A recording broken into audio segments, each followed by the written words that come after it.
And that's the answer. Okay. Hi, how are you? What is your name? Aggie. Hi, nice to meet you. How are you, Vernon? To have you here. What are you playing today? Okay, good. Father, can I have this copy? Okay. I have it on my tablet as well. The mic? We need to turn it off so because that's talking in the volume tonight. Oh yes, I know. I was about to. Sorry. I was just trying to talk on outside of it. And so tell me really quickly about yourself. How old are you? I'm 15, great. And where are you living right now? from San Jose, California. Oh, San Jose, okay. I was just out there with Silicon, I think they're called Silicon Valley Symphony now, or a long time ago they were called San Jose Symphony, but I don't remember and everything. I love San Jose. One of my very good, very, very good musician friends who's a flautist, Ray Ferruta, he's based out there. And so for years I go there in the summer for various, I think I'm there like almost every summer for something, so I actually love the area. But who are you studying with there? Professor Huntsman. Oh, wonderful. Yeah, I figured. That's the name I hear the most. Well, yes, I know of him. We haven't met, but it's a name I hear very much for talented students of his. So anyway, it's wonderful to meet you, and I look forward to hearing. Let me just get set up, and you can get started. Are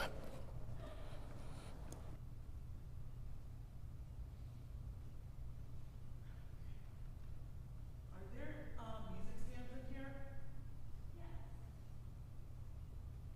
Just need it for the music.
Wonderful.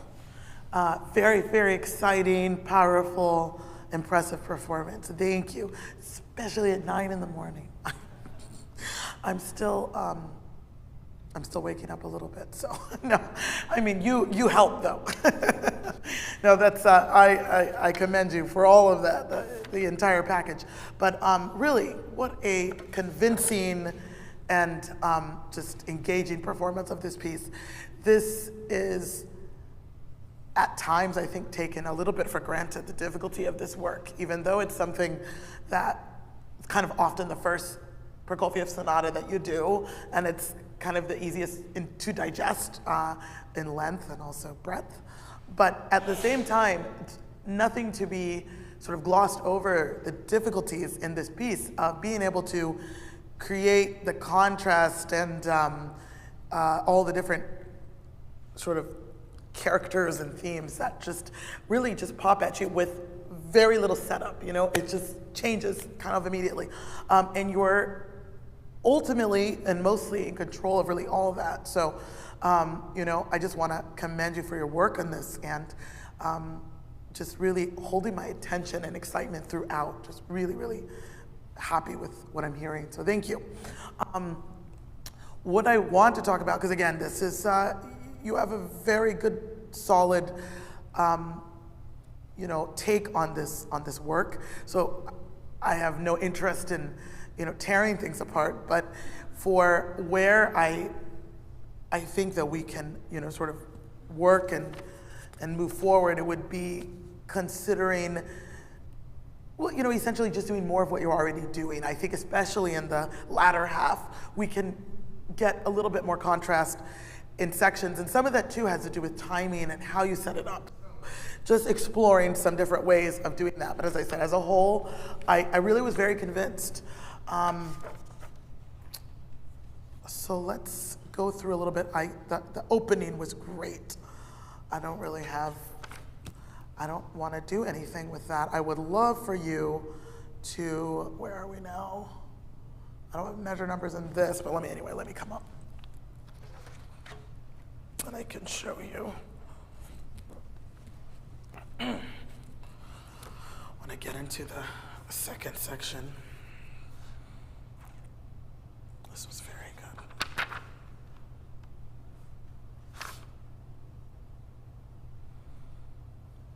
Somewhere in here, maybe, but I don't know. Somewhere in here, doesn't matter exactly where.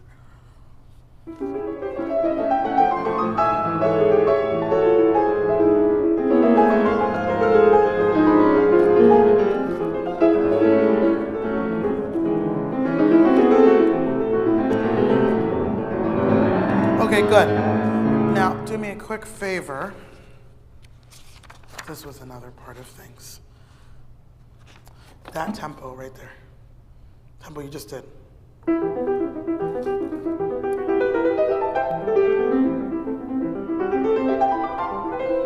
Good. Right there. Same tempo. faster. Yes. You're much faster. Why? I'm afraid of. It's this interesting habit we have, which it's so funny how that works. You're afraid of that part, everyone is. And so therefore you go faster and make it harder on yourself to do it. And then there we go. So it was very interesting to me because I actually thought when you started this, I said, I really like his tempo. Because sometimes people start this as fast as they possibly can. And it's very obvious from even the first iteration of the repetitive figure here that they can't handle it. And it doesn't sound in control, it doesn't sound stable, and they're just not able to, say what they want to say. They just always feel like a train that's like gonna go off the track. And I actually thought, I really like this tempo because it works well for you. Even though it's not like as fast as possible, because I don't think that's the point. But then you got to the recap and it was like faster than ever, and it's even much harder at the recap than it is at the beginning. That that especially that part, but even the parts that follow. And I was just laughing to myself, said, "Oh my goodness!" Said he had this perfect tempo. Why? So anyway, we'll get to that. But just to make that point, there is no. And you know what's so funny? That part that everybody hates.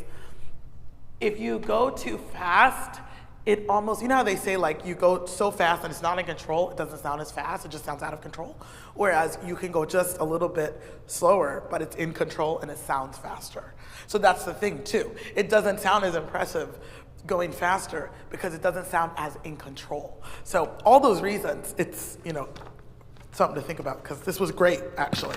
Okay, so moving past, because I actually want to get into here, start where you started again, and we'll keep going to the moderato.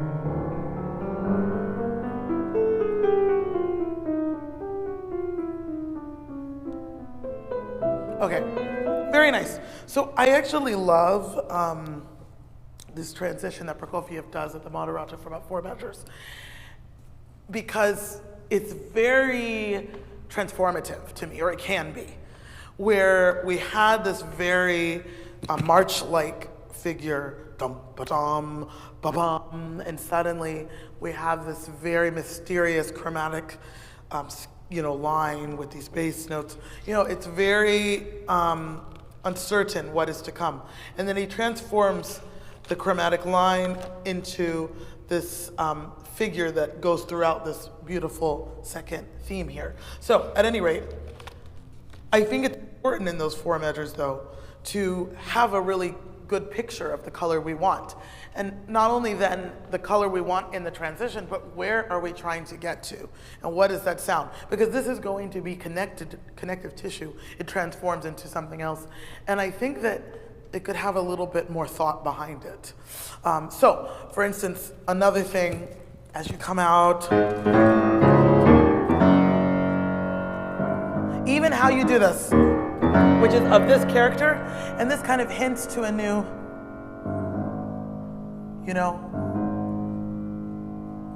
something else is, we're turning in another direction here. Here it's pretty certain that that's kind of a very, again, martial character that fits where we were, but it's that moment, that turn. And that's where you're opening up the table to say, okay, well, and now.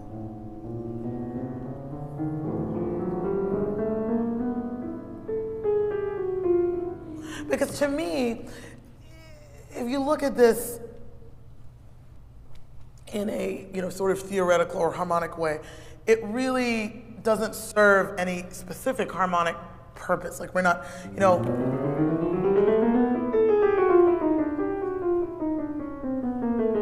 just a harmonic scale, that's going in different directions. The left hand, though,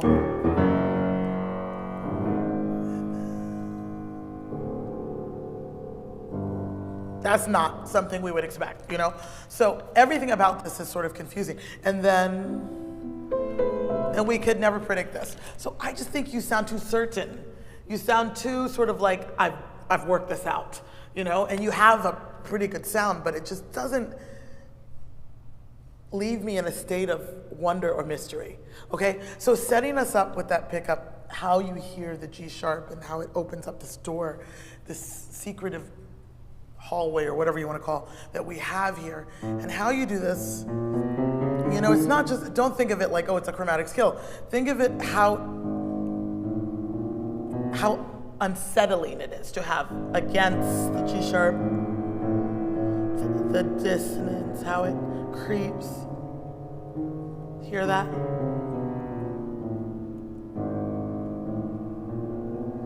Very legato, almost blending the notes.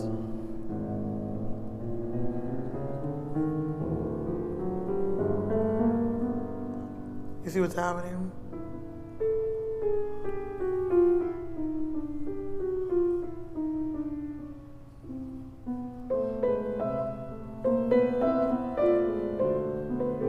You see, so this, in a way, that melody that comes out of that murky place becomes a beacon of hope for a moment, to me. You know, there's a certain innocence to it as well, this theme. But this needs to be like you're in a place you've never been, or in the mud and working your way through it, whatever it is. You have to feel that a little bit more. It's too easy, it's too planned for me the way you're doing it. And then this will become so beautiful out of that. Anyway, let's try to create that. Maybe in here.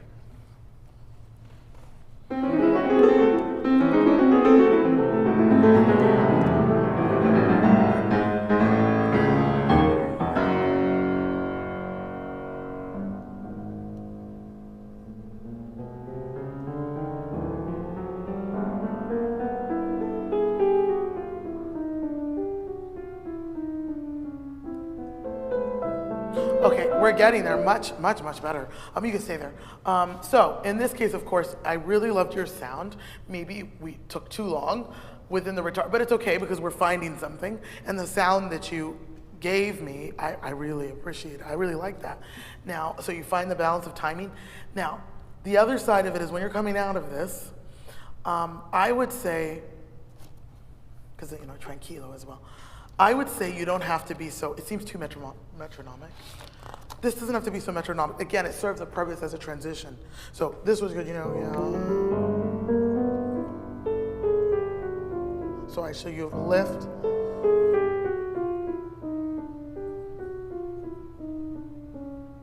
Right, or whatever, something to set us up. I kind of like a little sense of rubato as we go into, because again, this transforms into, you know, sort of supportive material for this. And I think if you just sort of land on it, it doesn't set it up as well. Let's just do the transition only. Just dum ba-dum, ba-dum. Make sure there's a little bit of, so, you know, almost space. So we hear the pickup as well. Be careful, otherwise you don't even hear it. So there's a certain amount of space between those. Yes. Not, okay, the left hand's too deep, too heavy. Remember, it's still pianissimo tranquilo. It's still, again, a sense of sort of murkiness and mystery. If it's, you know, of course it's ominous, but not in that way. One more time.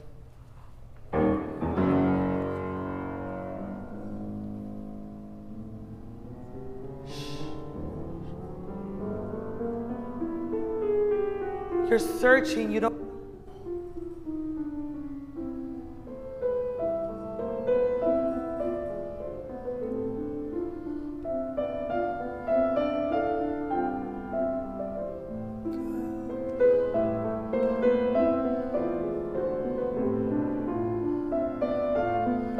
Good.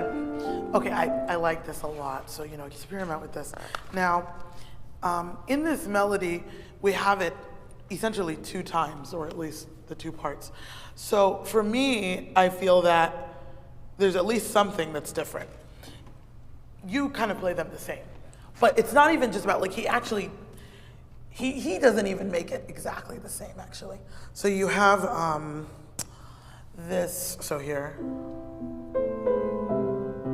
the bass, the C.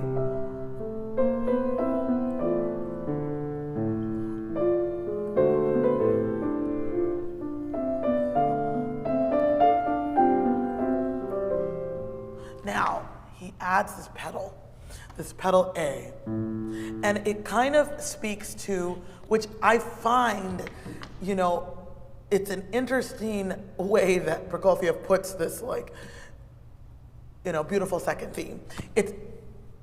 It's beautiful with a hint of darkness, right?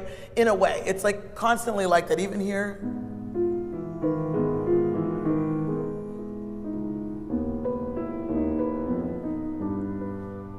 You know, there's not a painful beauty to it, right? So this transition, I mean, everything is sort of speaking to that. So I think that we have to feel this melody in the context that it's in. Because if it wasn't in this context, if we didn't have this creepy, you know, like chromatic line, then we could just have.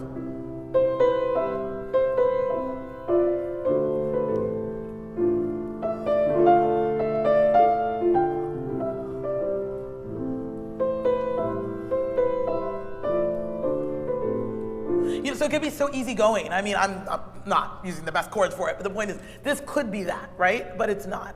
By adding this element,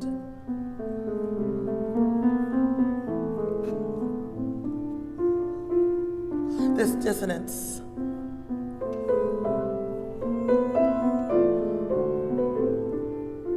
it's like a beautiful melody that's disturbed. It's like a child that seems so innocent, but there's something disturbed about this child. I don't know what it is. She seems so innocent and beautiful, but there's a darkness, you know. It's like this feeling, right? That something that is so pure and innocent is slightly, there's another layer underneath, right? So that's what I feel here. And so in the second time that you hear it, that A is foreboding, right? So.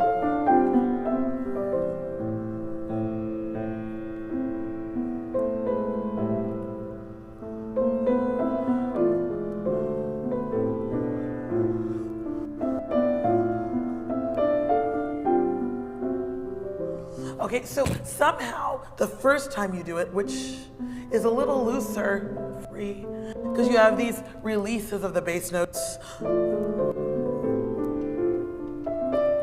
But then play more into this pedal bass the second time.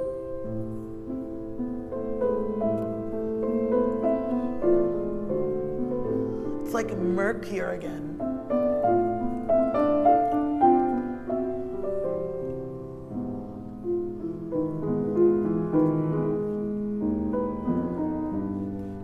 Again, the bass. So you have these A's, and now to G sharp. Still G sharp, a little rise.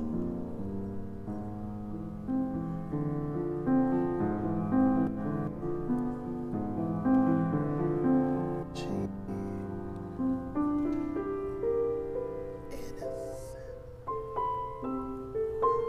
See what I mean? So he has this innocence that's always showing itself in the midst of murkier waters. Okay? So that's what I think. Sometimes it's like you're playing it in, which he asks, simple and dolce, but you play it as if you have no care in the world. But I don't feel like the music and the surrounding tissue, as they say, is indicative of that. Especially, so show me that difference, because otherwise this is quite dull to have this and this have exactly the same meaning.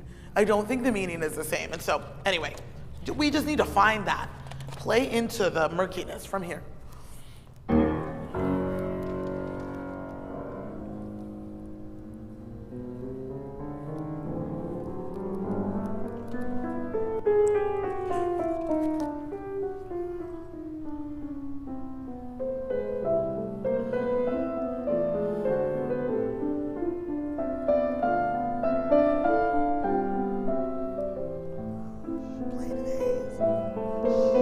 So if anything more or even a little bit more introverted as well. Like again, you're playing into this.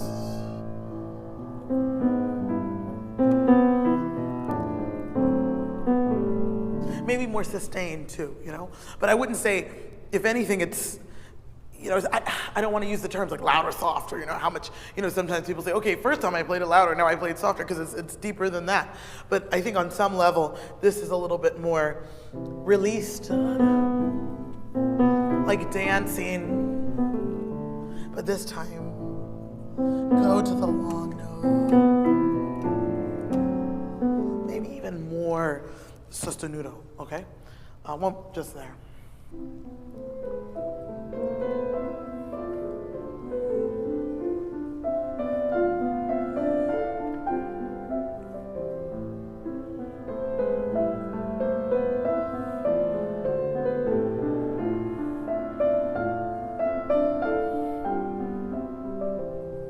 New color. Okay, good. So I kind of like that, but again, experiment with it. Sometimes I have ideas, and I'm not saying, you know, even as I work myself on pieces, right?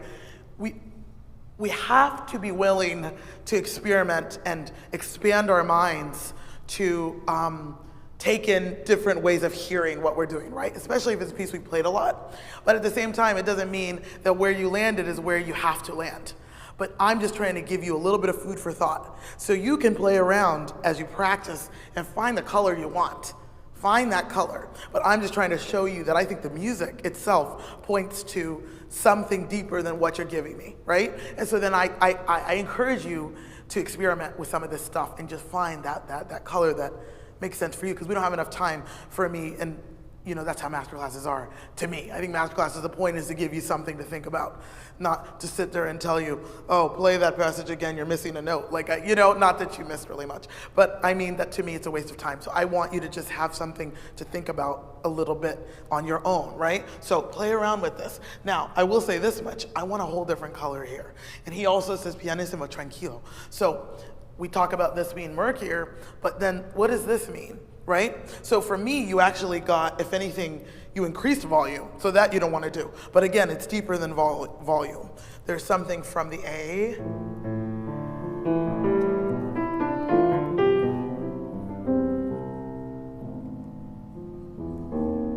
So this, to me, it's like you advance deeper into the depth of your mind or soul, or there's a part wherever, which at least the image I'm giving you right now is this innocence, which this melody is very innocent, but it's the innocence of the surface. It's, you know, here's something more philosophical, how we present ourselves to the world, right? The truth is, for every single human being on this earth, there's a way that we present ourselves at any given moment, and then there's what we actually feel like inside, right?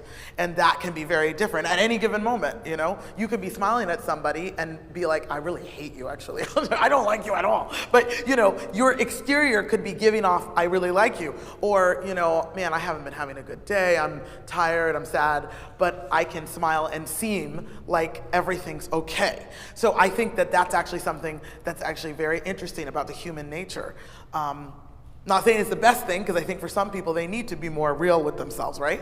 But it's something we do. So to me, that's what's happening here philosophically, is that there is a certain amount of exterior innocence, but the layers for every person is deeper than that. So then this to me is like advancing even more into the depth of our emotions. And so what does that translate into sound? How do you want to translate that, right? Because one way or the other, I felt like you sound too similar to this. Your approach cannot be the same. Okay? So give me a different color. However it is that you want, let's see what you do with it. Okay, let's do this phrase first.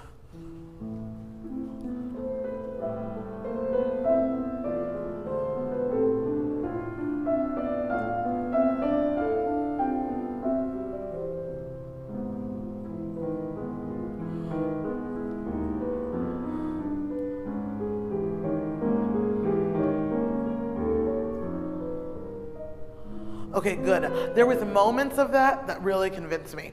Other times in that line, it didn't, because I felt that you would get this color, and then you would come out of it, and then you'd go back to it. So stay in it. Okay, these crescendos are there for expressive purposes, right? But Prokofiev didn't actually write them, okay? I do agree with, like, you know, There's certain phrasing that we do because it makes sense, and so that was a suggestion. But technically, always remember, when you add in crescendos because it makes musical sense, if the composer did not put them, but puts them sometimes, there's a reason. So that means that you have to do it in a way that's so subtle that it doesn't interrupt the color that you're going for, okay? So nothing wrong with doing this, but you're doing it as if Prokofiev wrote it. You wrote it, or a teacher, whatever. So it means that you have to do it in a way that masks, the listener should not be like, oh, there's a crescendo in there, right? It should just be something that's naturally happening because the music sort of calls for that. So give me this color and stay in it. Don't let this crescendo ruin the color that you're trying to create. Just finish that from there.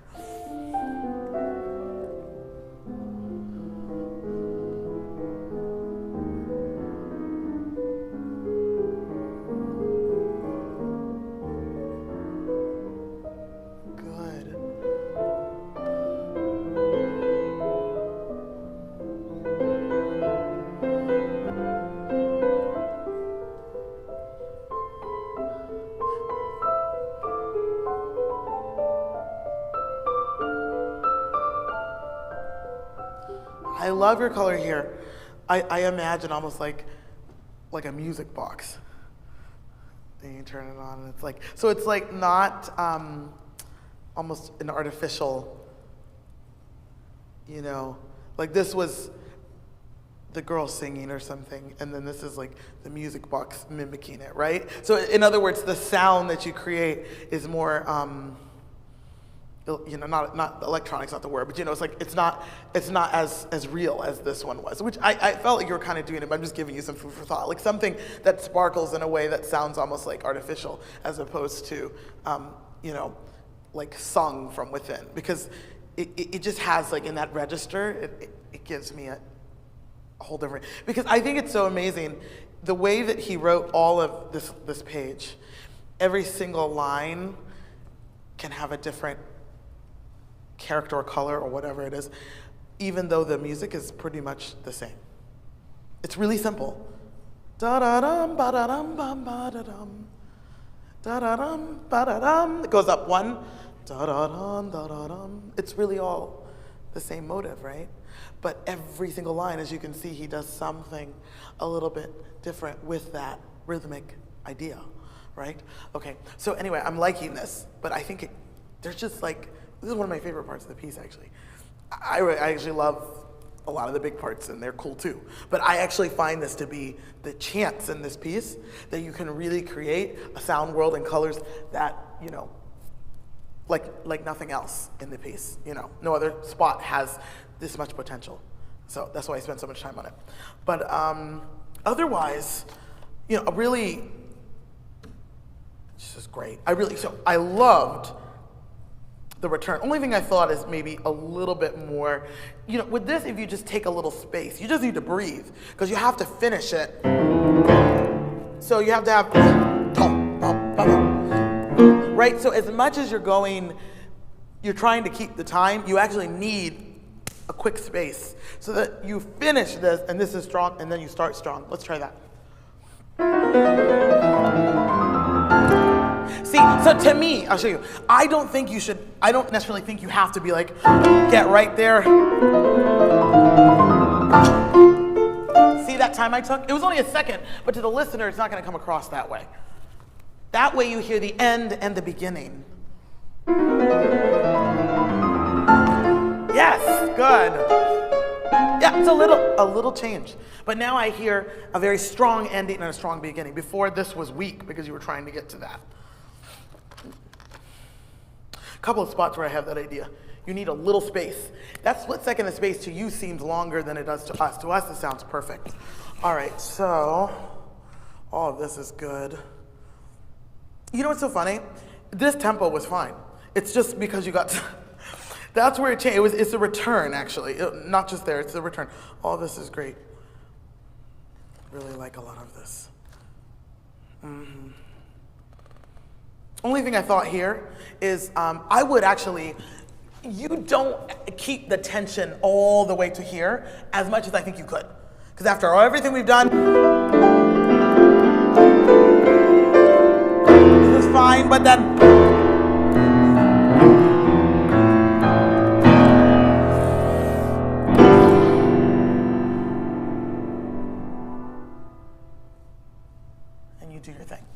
So to me, this is the moment, you give me a really good chord to start with, but then you like pull back a little bit, then try to, but keep it. Hammers. And then you come out of that. I also thought, to me, I love this part. I like how you did it. I do it short, but.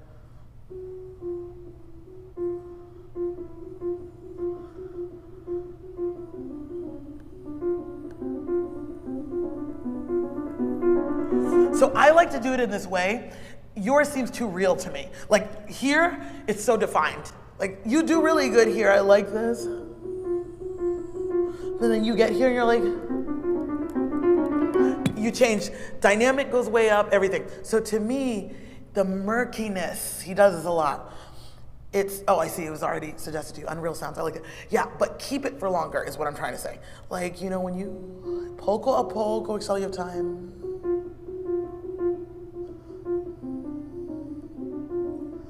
Like we're not quite sure what we're hearing. I don't need to find. I don't need to hear like you did here. That's fine. But here, no. Sneak it.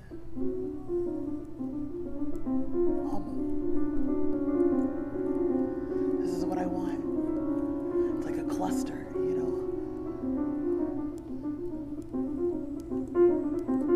Now start to make it more clear.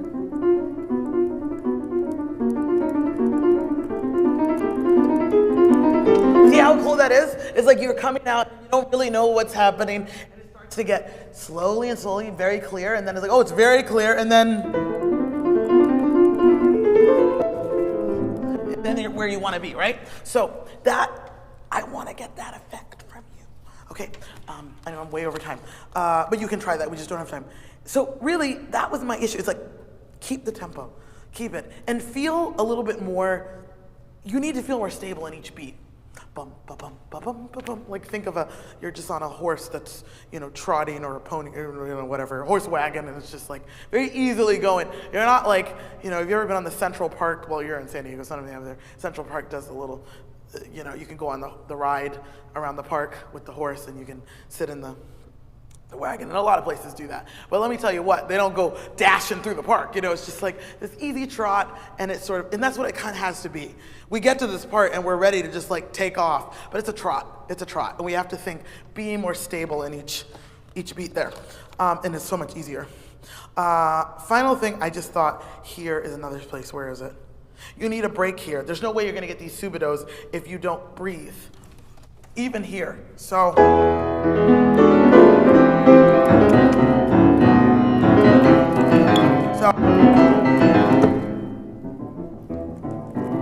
You need a break. You're trying to do everything right in time.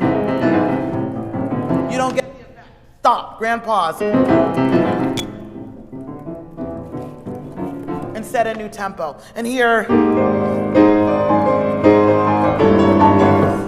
a break. You see what I mean? It's like a quick breath, but it sets the listener and you up for success, because he asked for a crescendo. How do you actually do a crescendo to subido pianissimo? That's not possible. So the only way to really do that is to fully do the crescendo, breathe, and start pianissimo. You have to break it. Not gonna work. It works so well.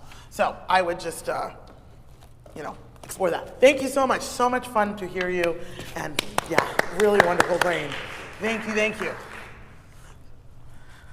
Sorry, I should bring my phone up. I don't keep track of time, and 45 minutes flies by. Hello, how are you? Good, how are you? Tell me your name. Bonwei Kim. Okay, not too bad. Okay, yes, a couple of minutes. I thought it was more. Bonwei Kim, nice. Oh, yeah. Yes, nice to meet you. And tell me about yourself. Where are you from? Thank you so much. Take care. I'm from CCM, Cincinnati. Oh, with okay. Professor Pratt. Oh, wonderful. Yeah, yes. I wanted to say hello to you. Yes. No, it was a sad situation that I hope didn't they're get to good. play. Were you there at the time? Yeah. Yeah, COVID gets us, I tell you what. I'm glad I didn't show. Oh, I flew flew into Cincinnati, got into the hotel room for the night before, and immediately felt sick. So good for the rest of you, because I'm glad I didn't go around anybody at the festival. I just sat in a hotel room, not so fun. So, but yes, it's great to have you. What year are you? Are you doing undergrad? I'm gonna be the senior undergraduate. Wonderful. Okay, that's exciting. You're getting there. So yes, and what will you play today? I will be playing the lead Spanish Rhapsody. Great, absolutely. Oh, okay, go ahead when you're ready. Thank you. Hi, how are you?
Said the exact words were spoken.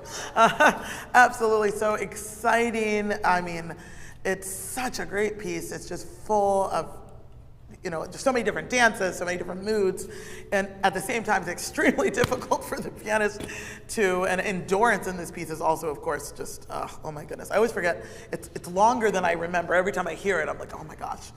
Here comes the next part that he has to conquer, But that's Liszt, of course. He loves to do this to us. He loves to make us, go through pain. He's like our worst, like the worst workout coach you never want, but you really want. It's like all about endurance, but it's so worth it. I mean, this is such a great piece. I can tell you love it, and put so much thought and work, and where you're at. I think there's more to grow with this, but honestly, it's in a very convincing place as it is. Just out of my curiosity, how long have you worked with this piece? Or I suppose focused work, because we all kind of go in and out of pieces, I know. I think around a month. Yeah. I'm sorry? Around a month. Oh, just a month? Oh, okay. Oh, well, that's really very impressive. But I think it's a piece.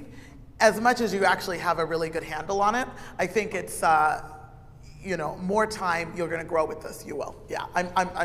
I thought it was more time than a month, though, so really good.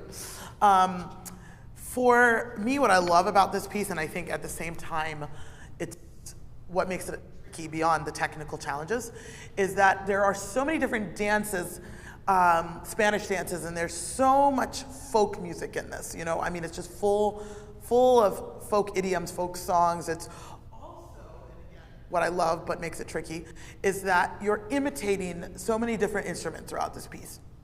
You're imitating, various types of percussive instruments, to guitar, to castanets, to, all these other things. At the same time, you're imitating the voice constantly and having to figure out what your character is at any given moment. And of course, the different dances throughout. So I think that it's what makes this piece great, but it's also what makes it tricky in terms of keeping variety and the attention throughout the entire work. So this is something where you want to have us constantly discovering as an audience member something new, or you're showing us something new, and you have to be very convincing into how you're bringing that out, because we have one instrument here, the piano, and you're supposed to be imitating all sorts of different types of things.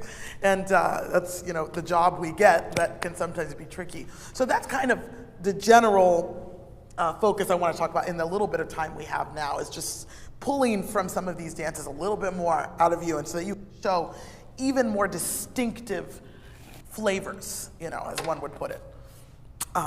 So let me come up there a second. Actually, before I come up there, can you tell the audience, I know you don't have a mic, so I'll repeat, but for the online audience, in the first Andante Moderato theme, can you tell us kind of what? No, for the So I'm close to you, so they'll hear Oh, you. no. Oh, sorry. Oh. No. Do you want me to wear a mask? Oh, for do you teaching? want me to? No, I'm fine. Yeah, I just want to make sure you're comfortable. Yeah. Okay. So can you tell us a little bit about that? Yeah, the folia. Oh, is there? It's okay. Folia is like 17th century. Wait. Yeah. Yes. 17th century Baroque style, really old. If I say so, it was really famous kind of. It's hard to say melody. It's kind of theme. theme. And, Yeah. So it consists of 16 measures. Yes. There's a harmony. There's a certain harmony they wrote on it, and Yes. there's a accent on the second bit. So it's kind of done. On the second beat, Yeah, he'll show it to you. So can you show us that theme? So it's basically, he's speaking about, it's a very old, you know, Baroque style or theme that's used, and it essentially doesn't necessarily have the same melody all the time, but as he said, the harmonic structure, the chords underneath that are throughout, that's what's consistent, and also the rhythm. So can you show us?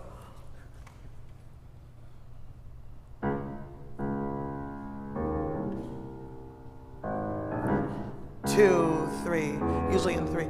2, 3, 1, 2, 3, 1, 2, 3, 1, 2, 3, 2, 3, 2. Okay, so that's what he's talking about. As I count it for you, you notice that he puts a little bit more weight on the second beat. But it also reminds you, if you know, to use a very obvious person like Bach, you hear this and it actually sounds like it would fit into this style period. It's a very old tradition. At the same time, most of this piece, that's not what you're hearing. So it's just interesting where you're taking from, and even the dances that we're hearing, these Spanish dances, it's almost like we're going through time here.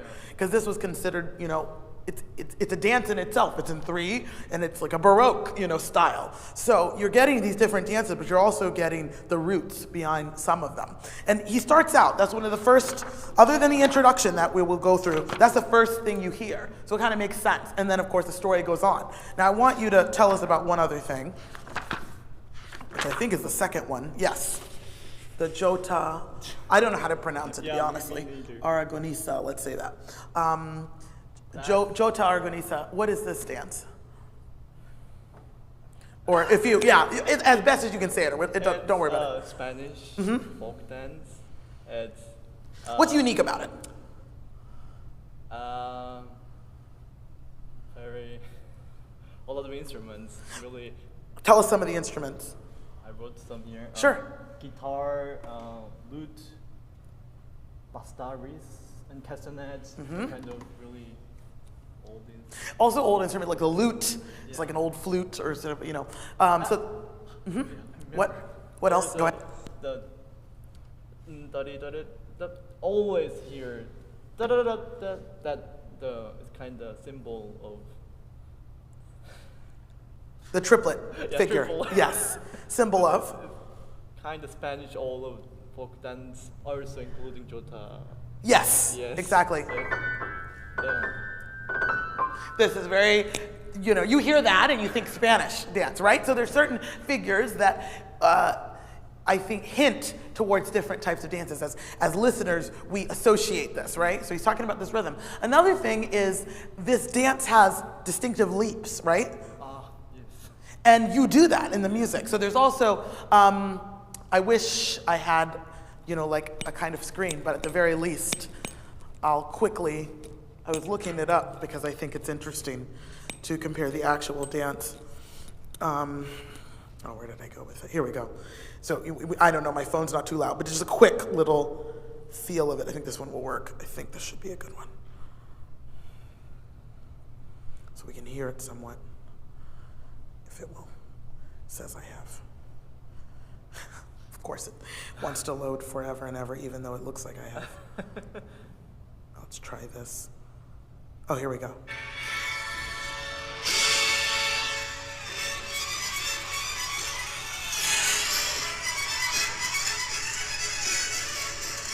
And you'll see, you can't see from here.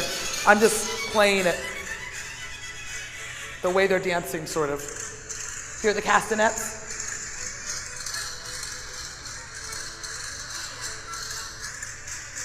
And you see them kind of, it's a lot of jumping, and the footwork, heel to toe, a lot of this. See their footwork especially. I know it's far away, but you can kind of see. But especially you hear the percussion instruments. Strings and... Okay. So, that is the Jota dance. And can you start that for us? So we heard that. And go ahead, play from there.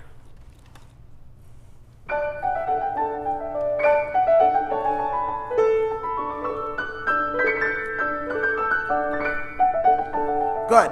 Now go to here. Where is it? Maybe somewhere in here, where it picks up a little bit. Mm-hmm.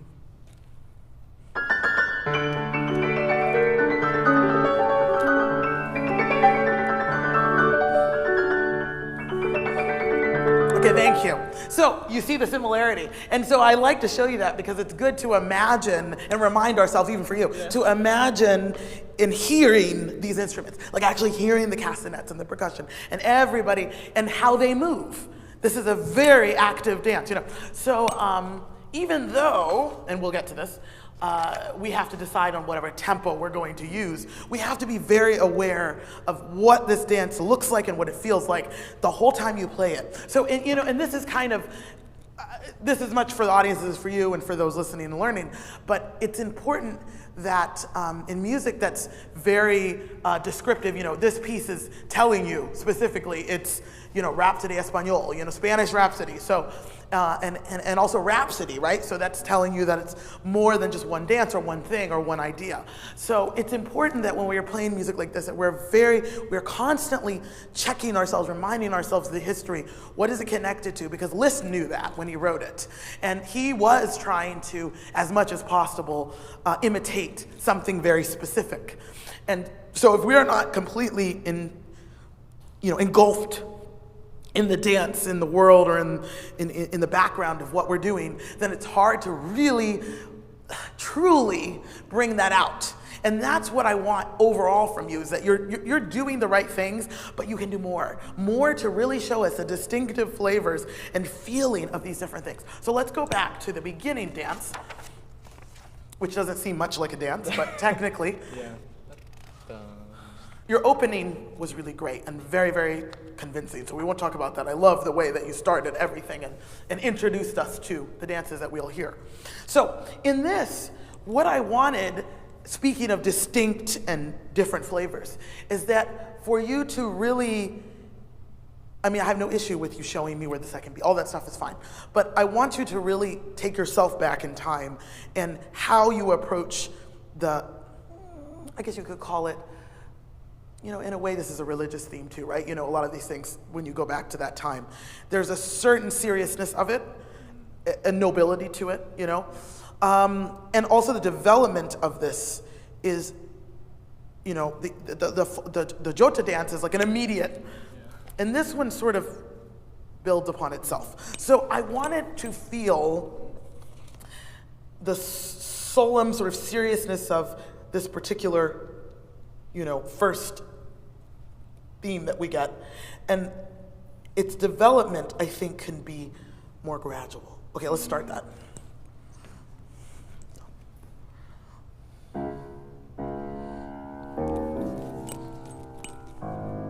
So even to me, it's piano marcato molto. So you said very low. I feel I'm short though. But the development even of this, how you start it and the sound that you get. So, because you still have a long way to go. So after all of this kind of ethereal music, I know.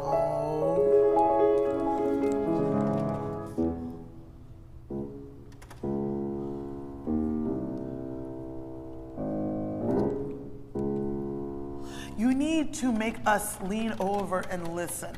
Pull us in. I don't need this right at the beginning. Pull the listener in, make them lean in for you. I mean, I'm not saying don't be heard, but bring them in.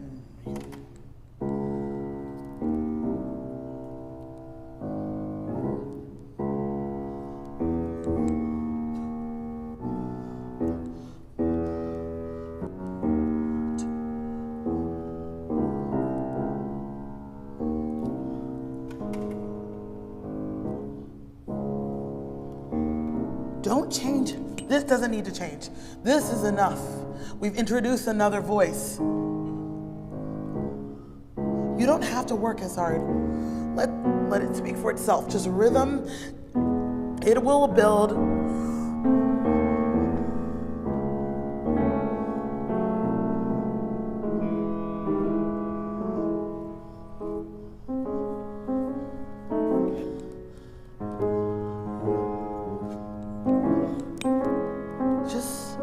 Just distinct. So this entire page, he hasn't really even asked for any real obvious growth. Here he finally says poco crescendo, and then we start to then build, and this is a whole new theme, because after all this, ba-bum, ba-bum, very rhythmic and straight, then you have,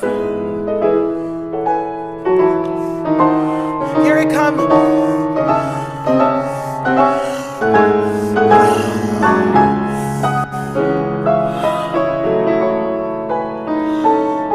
Okay, this is actually very related to that. This kind of old Baroque theme was not emotional. It was not, I would not think of anything about that to be emotional, right? But suddenly here it becomes almost romantic. Yeah. And this is not something I would see in Bach, this figure, not in this way. So this, if anything, this is hinting towards the kind of, which is the opposite when you think of some of these Spanish dances that are about love and freedom and it's your emotions out on the table, however you're feeling. This was not. So it's trying to say that like this development of dance, this development of staying in your lane and being very, like strict about things and then letting go. So you have to stay that way for longer. And finally, really, from that second note.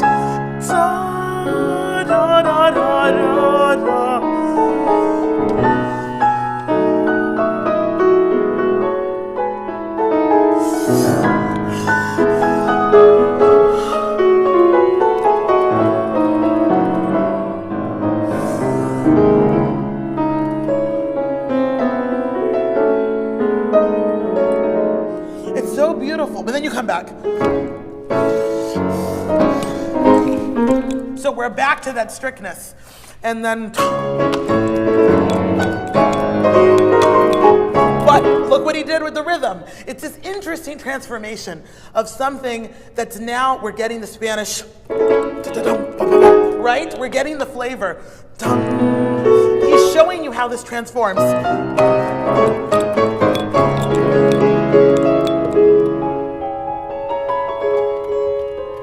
And we'll get to that. So this mix between a strictness and then this very emotional, he's actually like fighting this in this first section here.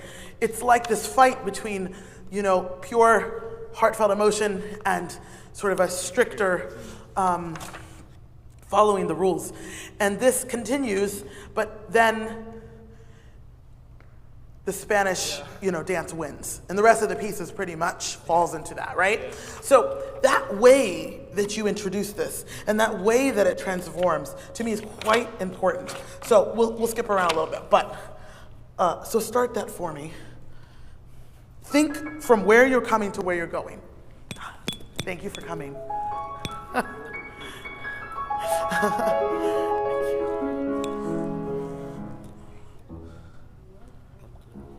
I'm one of the guys on city council.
Good.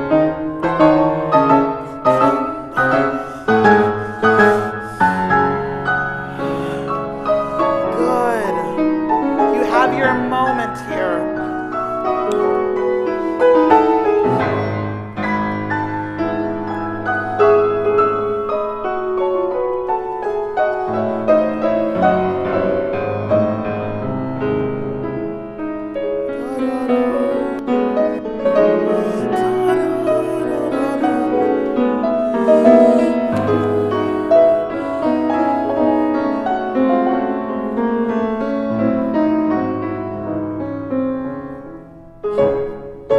Good, we're back. Good, and for me, when you finish this thought, really finish it. Because again, as we go back through the section, sometimes we're already thinking about what's to come, and we change the character too soon.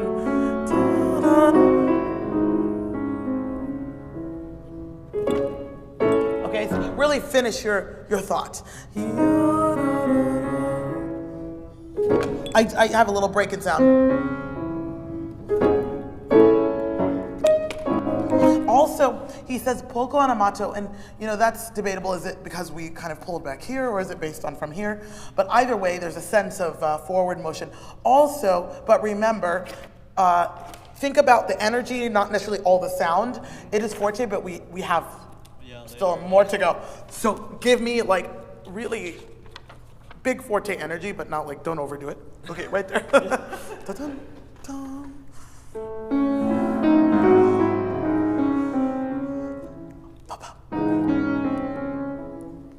Good.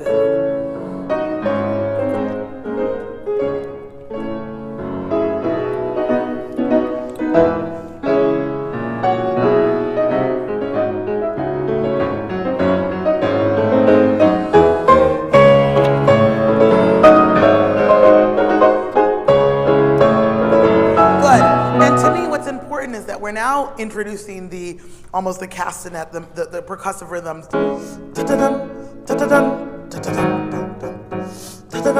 So make sure, as much as you're showing me the jumps, the octaves, we've heard that theme, so sure, but really show me the inner material, because that's the first time I'm getting these rhythms, right? Yeah. So just get into it.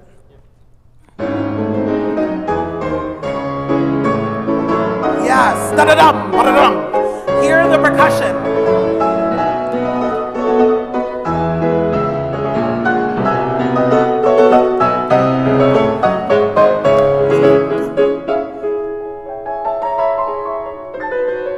Good. So for me here, I think this can cry more. Again, it's very interesting how he keeps interrupting the progression of this idea. But here he says non-forte espressivo, and so to say non-forte. So he really wants a different color, but yet with the agitation. So the agitation, but at the same time, more internal, more, introverted.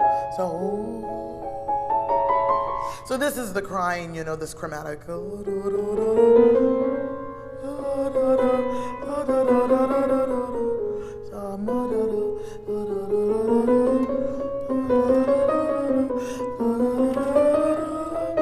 We're still building harmonically the basic harmonic rhythm is still there, but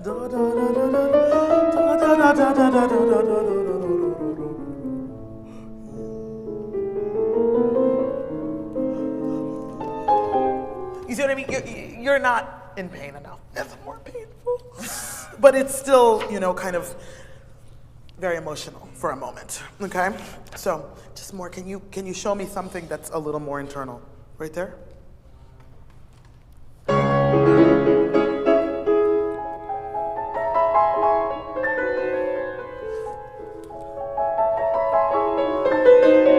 One way to do that is, be careful not to be predictable with your rubato, like slow down for each one. The other side of it is that you have to feel the crescendo. It's more like, how like if you're feeling emotional inside and you feel like your chest gets tight but you don't let out? It's like somebody who's like taking that breath because they're like so frustrated or mad or hurt, and they're just like, right? So it's this internal crescendo, but it never actually comes out because you're trying to hold your composure. It's like someone is holding their composure on the outside, but internally there's like, that feeling. So your crescendos are too external. So you're, see, it's too much. So.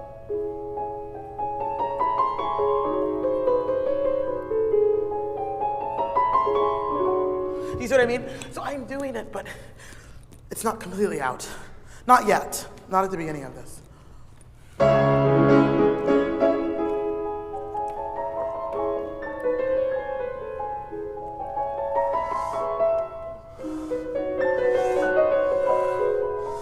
Now you can do a little bit more as you grow.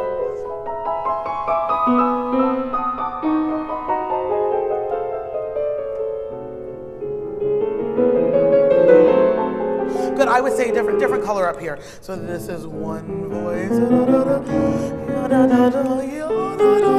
It's like a different. Maybe that one's more open.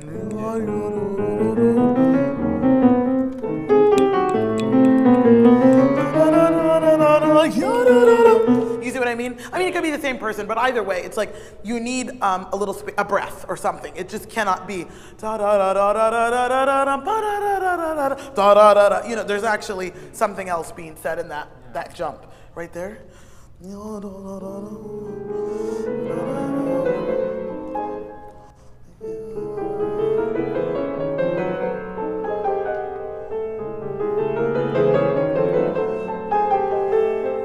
And make sure, so we always, see, we think ahead and then you don't finish your thought. Make sure that's beautiful. Don't go, you're cheating this one to get back down there. Make sure they're separate in both the beginning and end of them. Da, da, da, da. Yes. Da, da, da, da, da, da, da, da.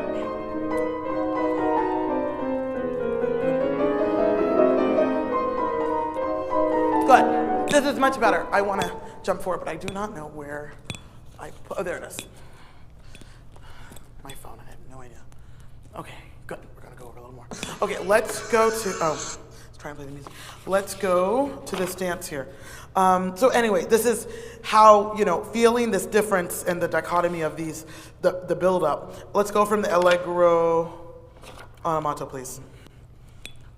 Now we really let out that rhythm. Good.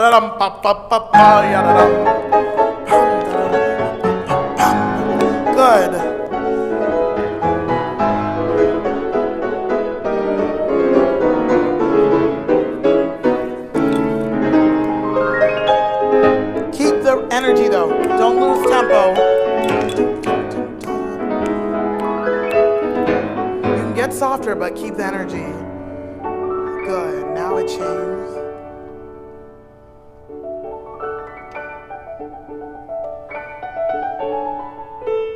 Good.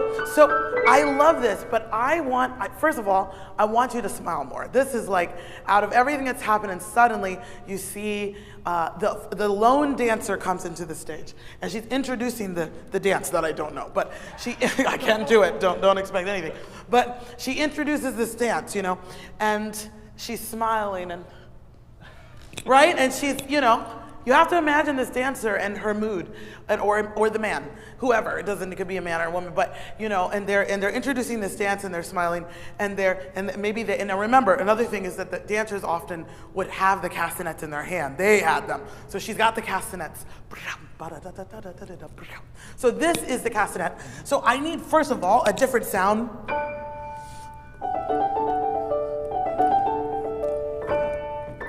That has to have a different, you know, I kind of hit it with a little more, like in a more percussive way.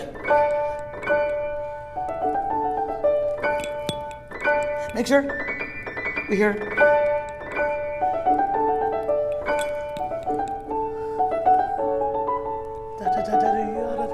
Kind of coy, you know. Another instrument.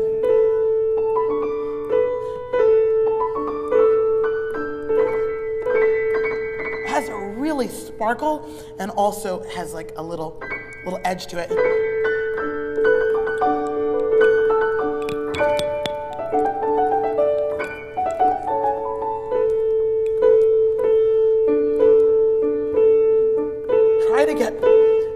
different kind of percussive sounds out a little bit more.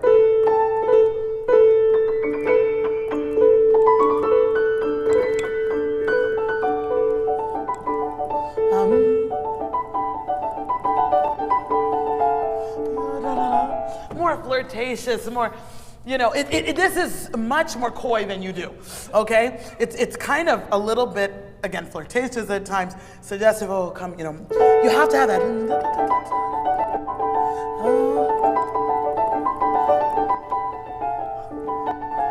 All right. Now this is maybe the man.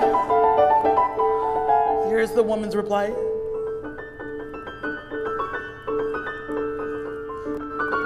Right? Him.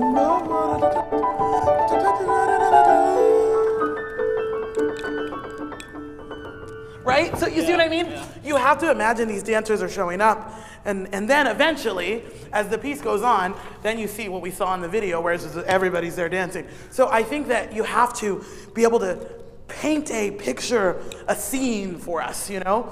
In a way, this piece is very, very cinematic. You know, in some way. I can imagine the characters right there in front of me. So you have to imagine them and then really bring them out. Bring out their personalities more. Okay, here. Meanwhile, those moments have to be, you think in terms of dynamics sometimes, don't do that. Think about the character. So those, if you heard in the tape, because of the nature of the castanets and some of those instruments, they almost sounded louder than some other things. I'm not saying they have to be louder, I'm saying that they have a distinctive sound that pops out. So you must make sure it pops out and you have to play in a more percussive manner. Okay, go ahead.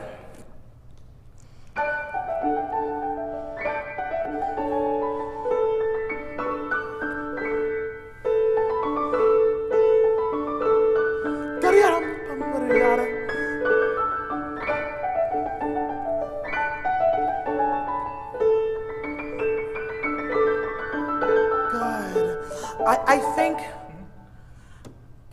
do you go any fast? I think it's a little bit slow. It feels a little bit slow. Yeah. Just a little bit slow. Yeah.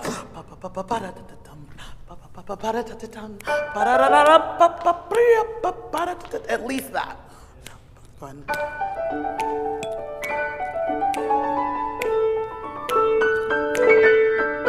Good. Hear those instruments.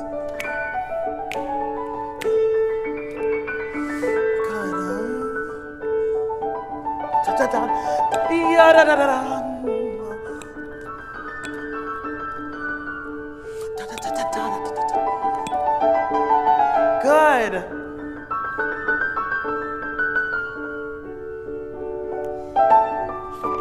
Yes.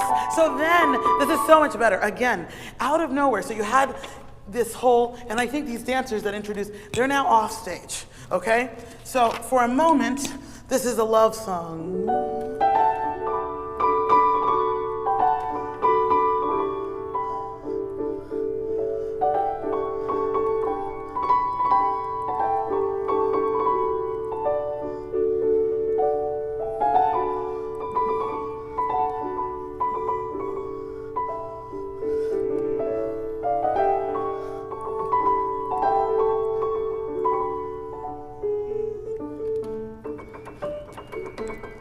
Then the dance comes, you see what I mean? Yeah. So you need these moments when you have the chance to change. It's not so different than what he did at the beginning and the seriousness and the espressivo. I mean, it's obviously different in what the style is, but the idea is not so different, where he has these episodes and he goes somewhere else and he comes back. So you play this, to me, the way you play this, but I don't think it's the same material.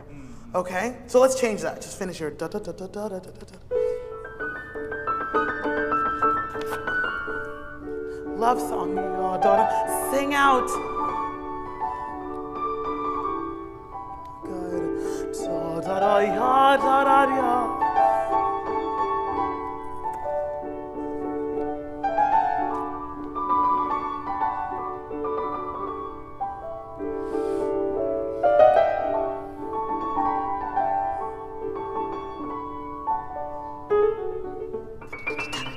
Back to the dance.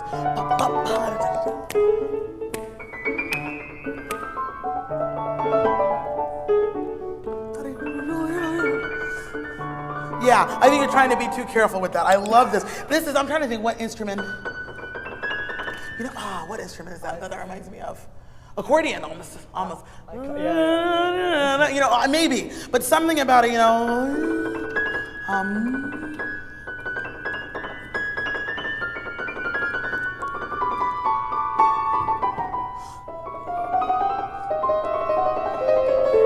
You know, it kind of blends more, so it's not, you know. You see what I mean? So something about it, I'm always looking for a different instrument.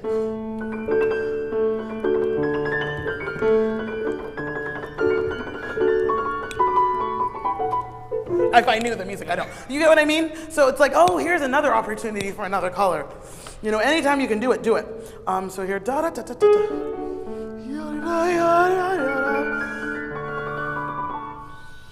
No, you're getting there.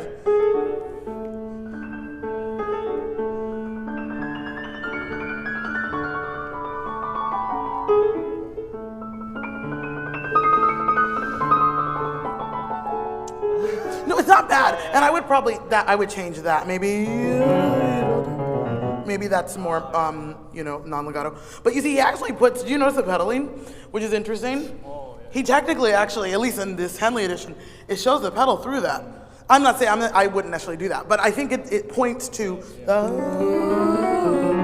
more, you know, blended sounds.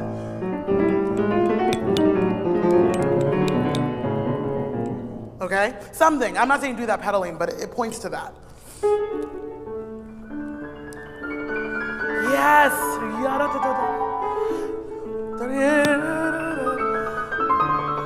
Keep going for now. Back to the dance. Very percussive. Here are the castanets. So your releases have to be crisper.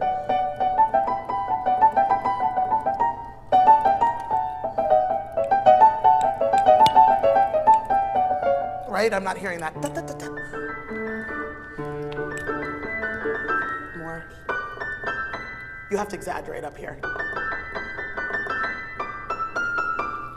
A little more up here. Yes. There you go. You have to exaggerate on this piano especially. Good.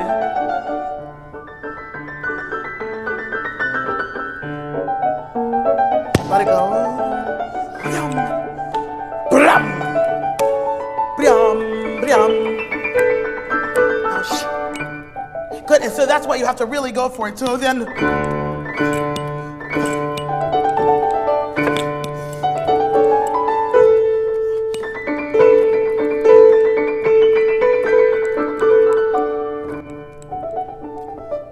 right, so you can get a real contrast. Okay, let me skip all this for now. And then the recitative. So again, I'm looking for more differences, so.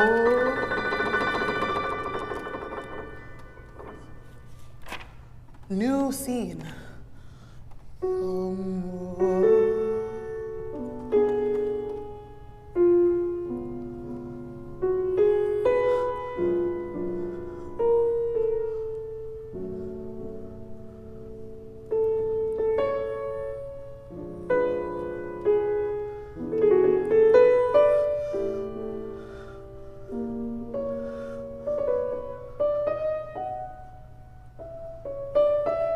She's alone.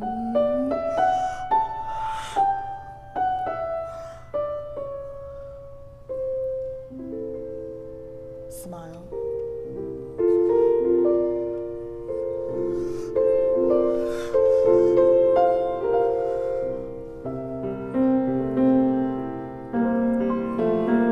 Here's the man's reply.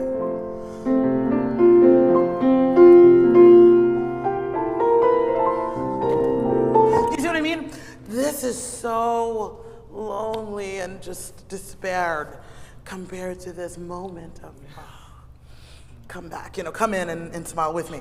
So these chances where you can change the mood drastically, you have to take it like you think you're going deep with that pain. Well, you have to go deeper. You think you're dancing, but you're not dancing enough. And you're simply not getting enough of the different instruments. It's that kind of thing that I think kind of permeates this piece and what really brings it constantly to life. Okay, I wish we had more time so much because I love this. Thank you so much. Thank you, thank you. Wonderful playing. It's really great to hear you. Yes, really enjoyed it.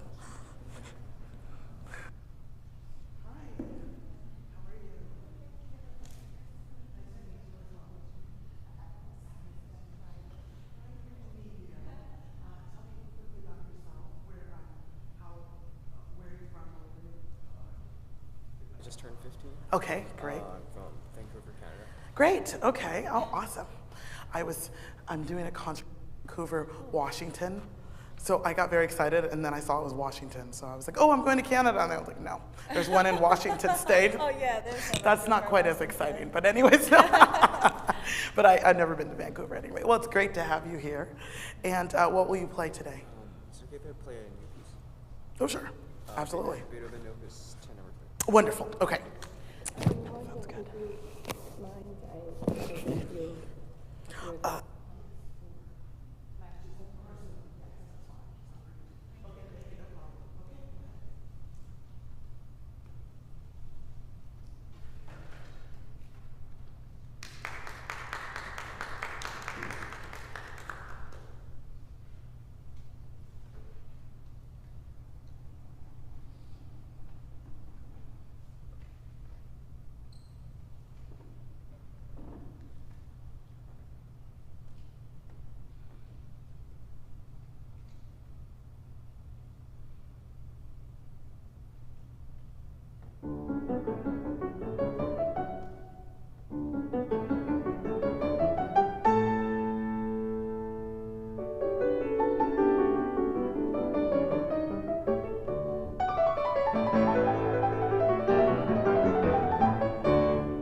I think it's just wonderful. And I mean, of course, that's saying a lot because there's a lot of beautiful slow movements in his piano sonatas, but this one really always hits me, and I love it.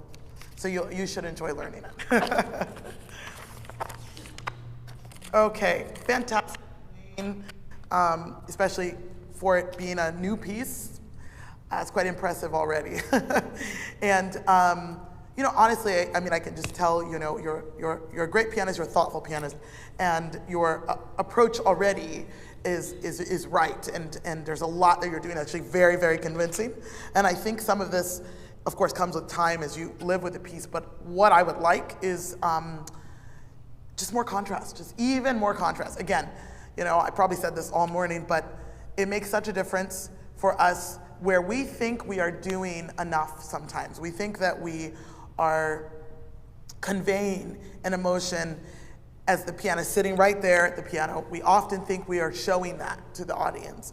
And then either when we record ourselves or you know, someone will tell us, it's like, nope, that's not coming across enough. So it's just an interesting thing is that we often find ourselves having to exaggerate in a certain way, certain things that maybe to you seems excessive, but actually then comes across extremely clear to the listener. And it makes all the difference, you know, it depends, and that's something, of course, we figure out as we go. Especially, though, in a composer like Beethoven. Were you at Richard Good's concert? Wasn't that amazing? It's hard to do any Beethoven after. Well, I don't know, it depends on how you want to look at it. Every time I hear him play Beethoven, I either want to quit and never play Beethoven again, or the next day I'm just beyond inspired to bring more to his music. He's one of my favorite pianists, but absolutely one of my favorite interpreters of just Beethoven. So an all Beethoven concert was like everything in the world to me. But one thing that stuck out to me a couple days ago at his concert is that when he plays, honestly, you don't really think about you don't think about his technique, you don't think about, you know, he happened to use music, I mean, at his age, I mean, who blames him at all, but none of that mattered. Not a single part of that occurred to me, right? It was simply the music. And the way that he plays Beethoven, it's obvious he loves his music, but he plays it in this way where you're just struck by how compelling the music itself is, right? It's like, I think, when I hear him play, I think about the genius of Beethoven. I don't even think about him.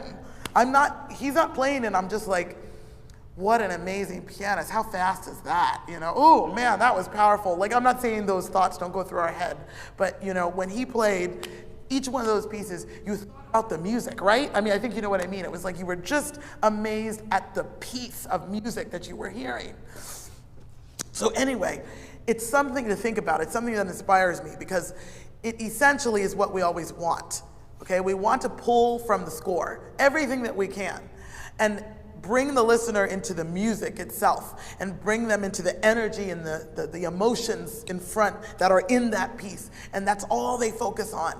And then they stop thinking about you. They stop thinking about if you missed a note, which half the time it's all pianos. Oh my gosh, I missed so many notes. Like, nobody cares if you miss a note, if you're compelling in every way, if you're bringing the music out, that's what we remember. And so, just anyway, something to think about as we all recently got to reflect on that wonderful performance. Okay, so opening is great actually. So I won't even start there. I really liked the energy of the opening, articulation, everything was really good. Okay.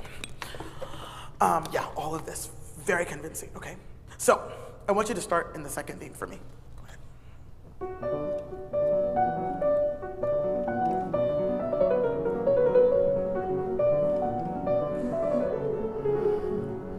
Okay, great. I am not sure what it is that you are trying to convey. What are you trying to tell me here? You know, what is the music doing? What is it saying? What's different about what this melody and what's happening around it is saying, this theme, compared to the opening? In a simplistic way, it doesn't have to be that deep. But what about it is, you know, what's different? What does it do for you? It moves more.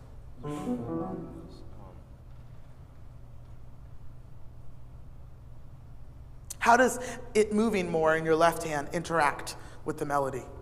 What does that do to that melody? Makes it restless. I'm looking for words like that. So you said restless. It's restless, yes, I feel that. Maybe a little agitated. There's something underneath the surface. So you have, at any rate, this entire opening has energy. Right, it already has a certain energy. I mean, this piece takes off immediately, right? But there's also something that precedes this that I think also helps set up this theme. So the first time we went to A. The next time, and this is very intentional,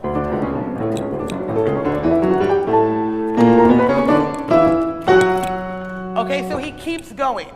And even those extra octaves and ending on that F sharp has a feeling. This felt like I'm curious and I feel sort of open and curious. This I feel a little bit more agitated already. Because he also, you notice, having alternating octaves, more agitated. Okay, also, you had the fact, otherwise we were in D major.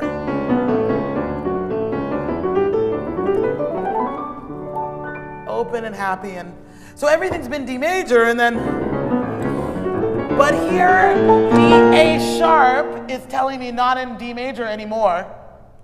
Definitely. And it's very clear because of the A sharp and the stopping on the F sharp that we're going to B minor. Okay? So this is what's the feeling. And so how you start this.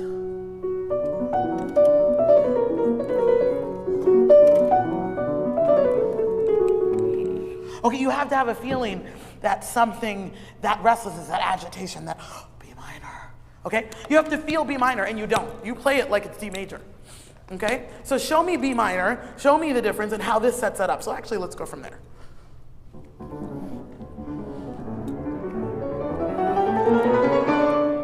Good, I heard that though.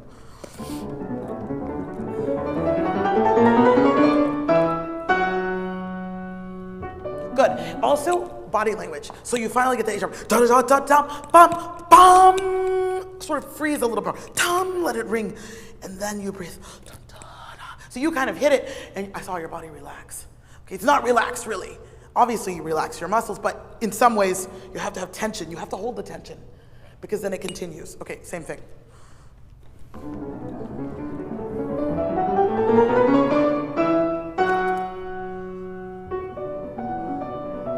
Good. And you can still breathe, of course. I don't want you to, because you're going to change, obviously, the texture. So I'm not saying that you don't breathe, but hold the tension as long as you can. One more time.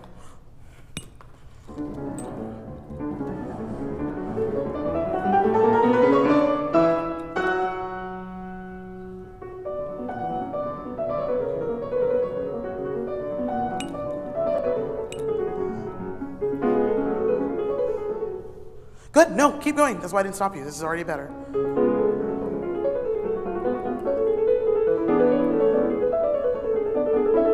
Good. And I like another thing, as I was thinking about, as I think about Beethoven and what really, elements of Beethoven that are so important, one of the hugely, hugely important things is how harmony plays a role to the emotion.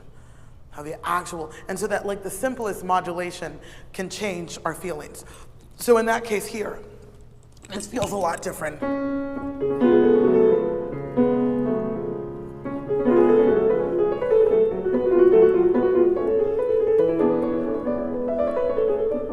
Right? That feels a lot different though.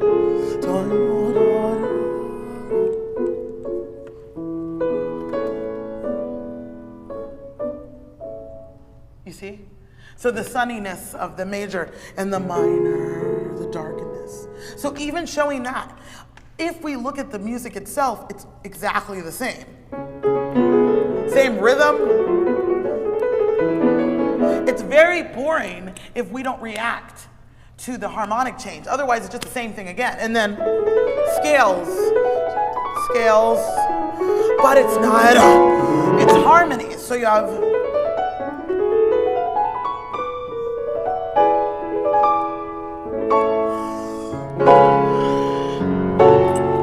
minor, D major, the D sharp, tells us that we're gonna modulate to E major, but we don't stay there.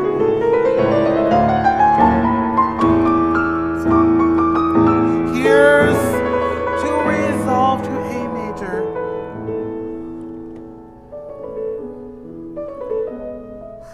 So I'm in this innocence of A major. Okay, I started in D major. Then I'm in B minor, which isn't surprising because it's relative. But then, okay, so wait a second. E dominant goes to A major, so he was hinting there. But he doesn't stay there. He does here, but then he's like, haha, I'm going back to minor, but only for a second. And he's like, oh, okay, so actually, we're going to, I'm excited because I'm in A major. This is very joyful, jolly, but then I feel very low. But back to A major. Do you see what I mean? This is telling the story just with the keys. The notes matter, sure, of course it matters how you articulate and what it is you're phrasing matters, but it doesn't matter in and of itself. This piece is very boring if you don't react to the story that the harmony tells you, okay? Because that's what makes this interesting. Otherwise, this piece becomes very repetitive, this movement. Okay, this is all good, go from here. So feel these differences as you modulate.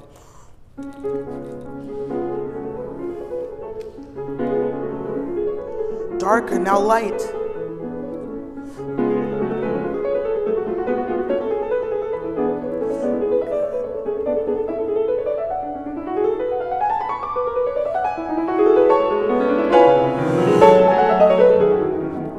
Okay, we're gonna be happy after all.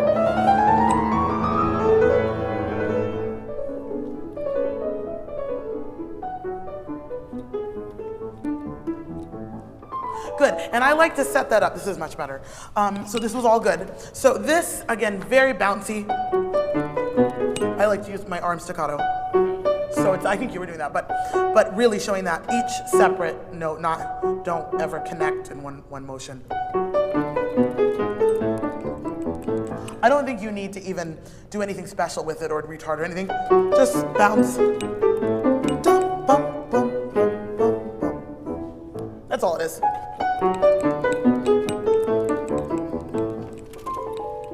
So breathe. So in other words, give me a breath so that you can start in a new color.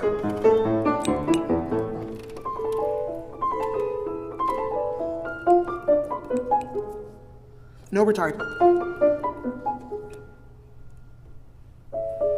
The silences speak so much. So you have to make sure there's space, some air, between the change of emotions. So here, the tiniest break in sound and breath sets this up. Right there.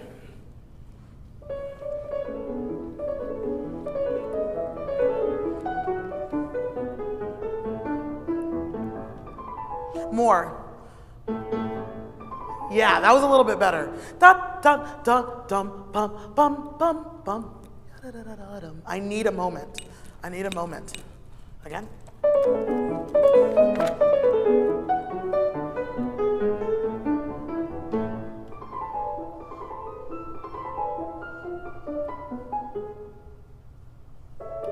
Good, but then how do you come out of the silence? That was all good.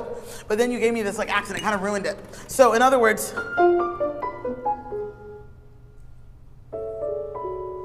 it's a different emotion.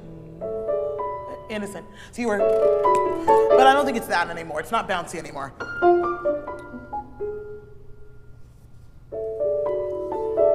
So in other words, move through the pickup to that. Going to there.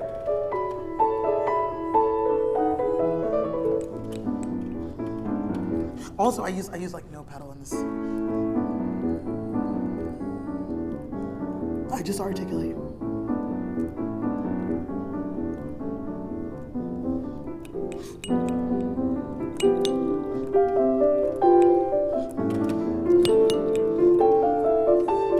And I bring out those, we'll get to that, because we go to a whole nother place. So anyway, as you come out, as I said, just go to, you're going to the forzando on the second beat there.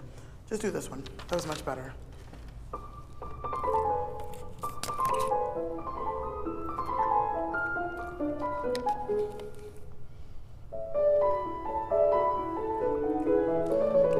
How you do this, but put an emotional, the way you did the sforzando is like ones you've done earlier. Da da da da da da, but that's not. Da da ya da da ya. So it's love, put some love behind it. Good. Da ya da da.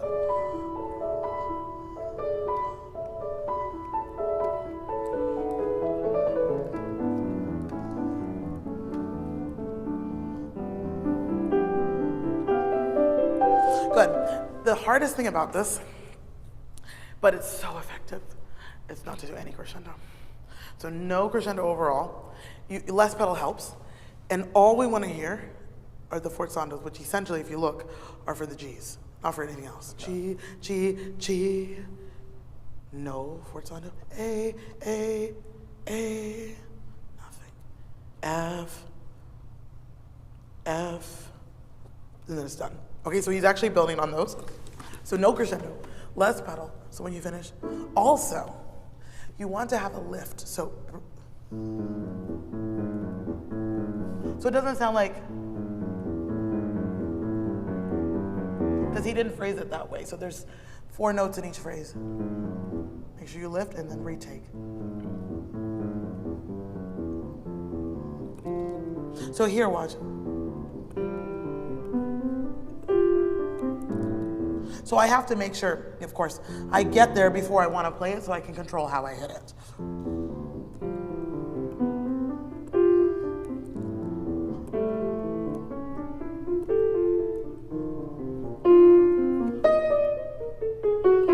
That's how you get all these. So when you're doing it together, that's why you need no pedal so I can hear. Oh, sorry.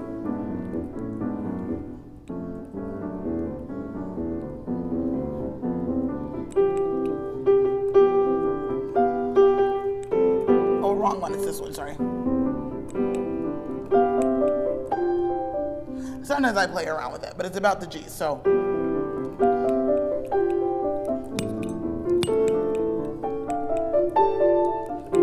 You see, it's about it's those notes. I don't know that it matters that much if I do this or this. I used to play around with it, but I made sure you heard G, G, G, whatever, and then F.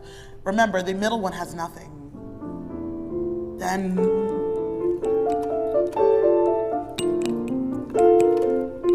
Nothing.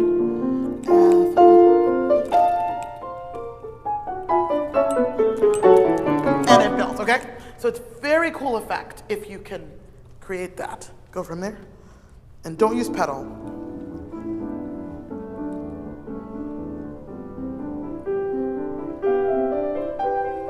It's too much. What I hear right now is da da da da da da da da. I don't care about that.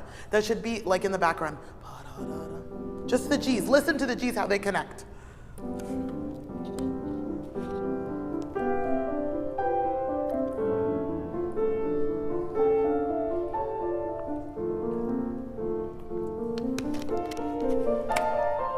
Good, and now with direction. So still feel the pull. So I want to hear the G's, but I also don't want it to be stuck on each one. So you have to hear through each one. So, sorry. Da, da, each thing, da, ba, ba, nothing. Okay, you see how I'm sort of like, there's an edge to it? So I don't want you to just feel sort of like stable in it, but I don't want to hear ba-da-da-da, a million times. I want to hear the push of the sforzandos, please. Again. A little more, lift your fingers more in the left hand so we can hear the notes more. Too much, find a balance. Good.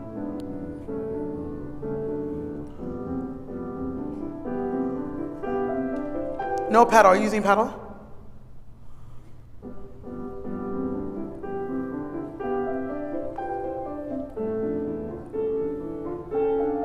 Good. Build.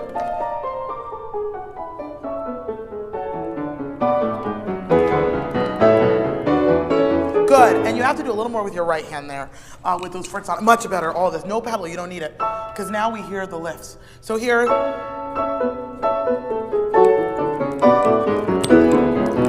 show us, fortissimo, yay, we got there.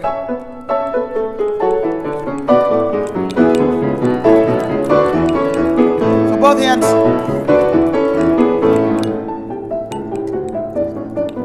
I love this. He loves to throw those in, but then nothing.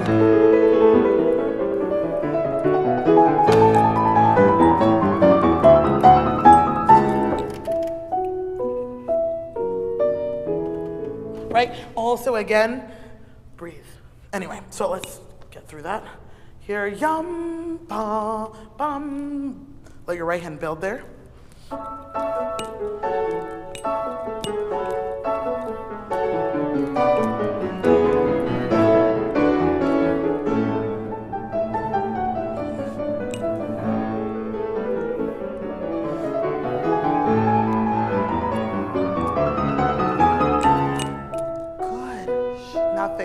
So don't even, and try not to put any internal crescendos in there. You don't need to.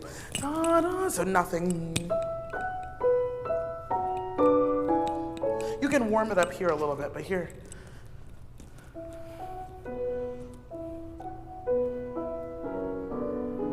Good, so you're gonna have to warm it up a little bit there, but make sure the voicing still is consistent with the chords. Paddling's not good though.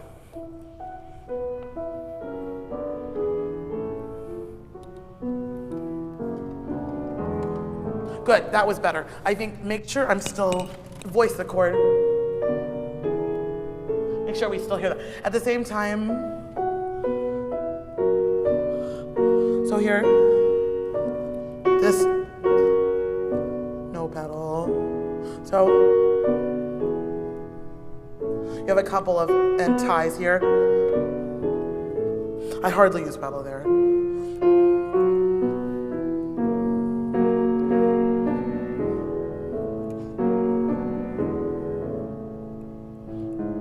Okay, so make sure I'm still singing the melodic note. It's hard because, of course, we're trying to get this pianissimo sound, but it has to have enough depth to the sound.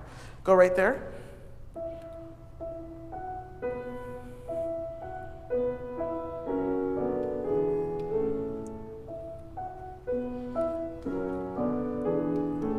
Better.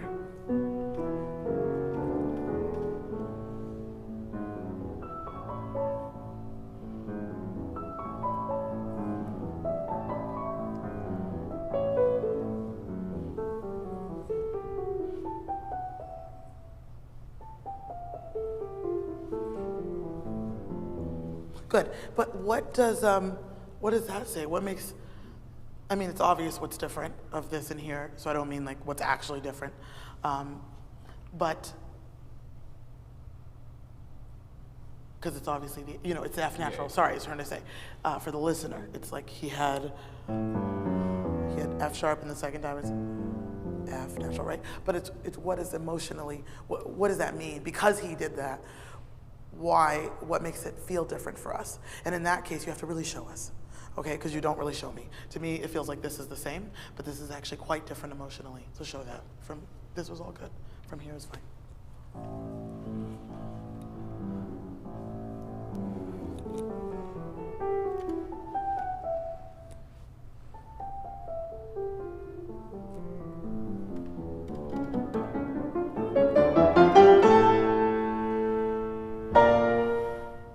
Oh, you can keep, if I don't stop you can keep going. This was much better, right? And then since you stopped anyway, again, oh my goodness, right? So we have not, what in the world is this? Okay, when did we? B flat major. I can imagine, just like looking through this music, like D major.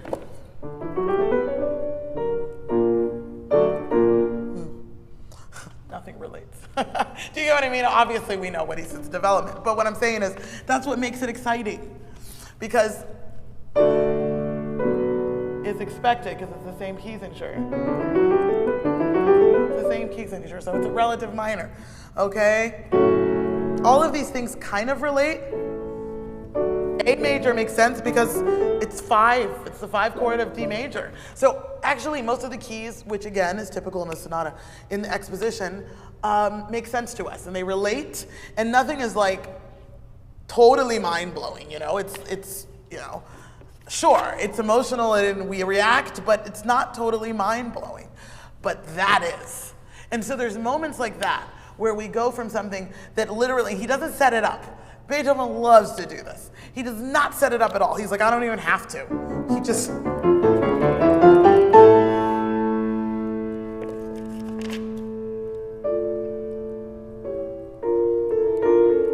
It could have been that, right? That's what could have happened. It's like, oh, here's a minor version of it. You have to understand for the listener that, and I always like to play a piece as if the person's never heard it before. Sometimes we play pieces that are so well known, so we just feel everybody knows what's about to happen.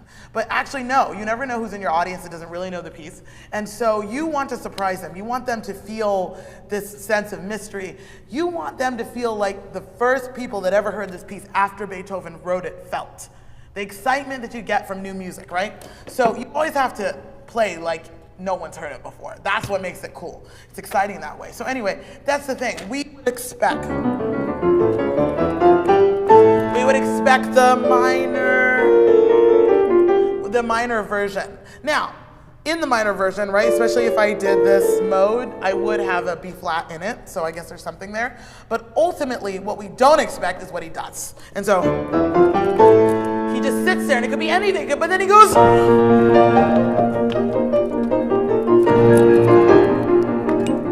And he's like, I love B flat.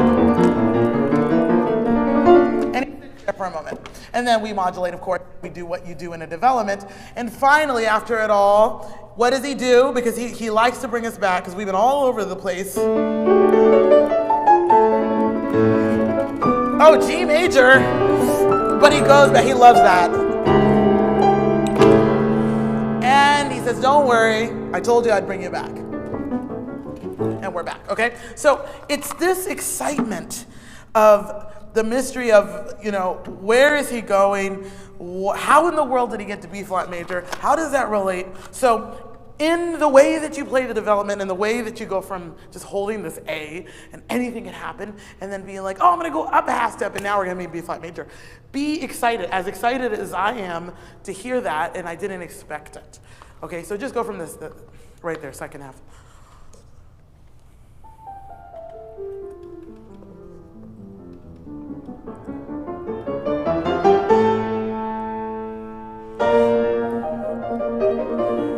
And just dancing, you're just excited.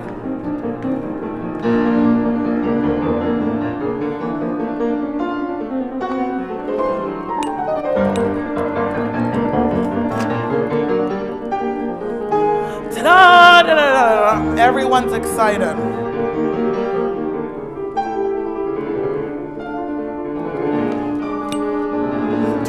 Now they're fighting.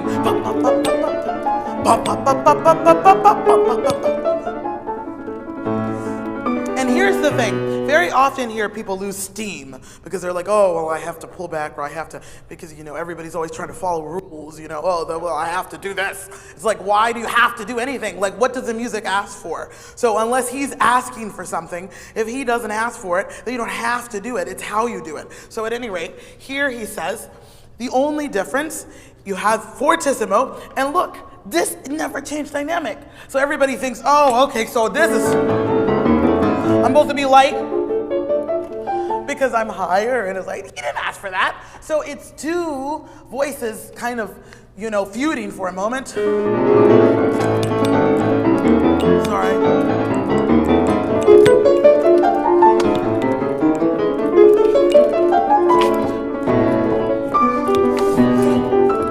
He says crescendo. He wants you to go all the way to there. Now you can be dignified for a moment, okay? So you have to actually do that. He wants fortissimo, he wants that too.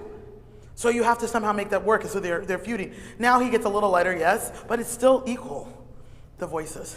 And then he says crescendo. So it pushes, and it's feuding, and you have to show it's that. Don't lose energy here because you feel like you're supposed to.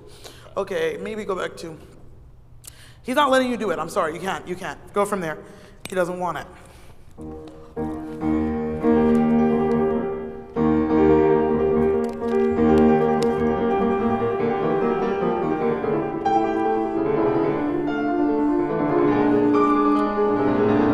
Up, equal.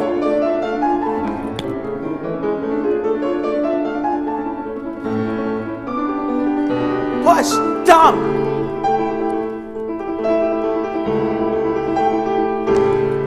Yes, now breathe.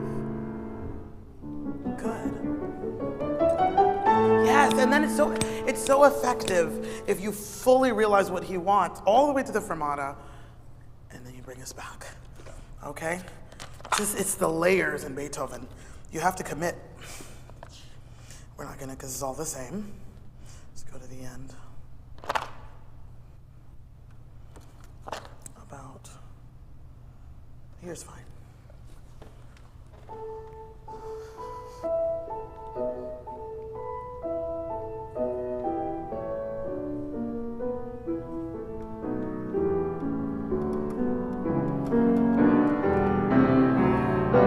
Good. And that's another part that I really love, because in the moment, I always look for those moments that are the unexpected moments. This is the recap. So we expect,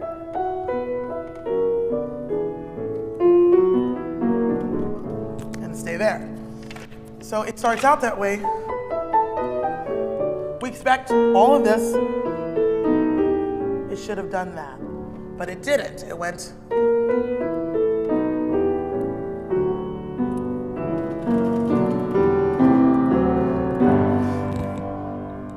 Want to be at D. He's writing this. He needs it to modulate, so he doesn't want to stop at D major because he needs to go somewhere else and get us back to D major. He's not done with the piece. So anyway, that moment, that F sharp that you move through, you want to show it more. Really sing that out. And very sostenuto to get us there. And then breathe. See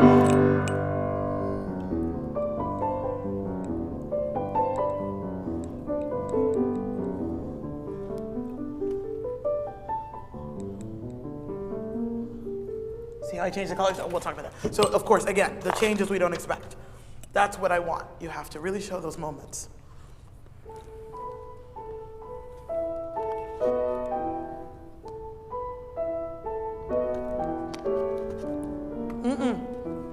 Bad pedaling.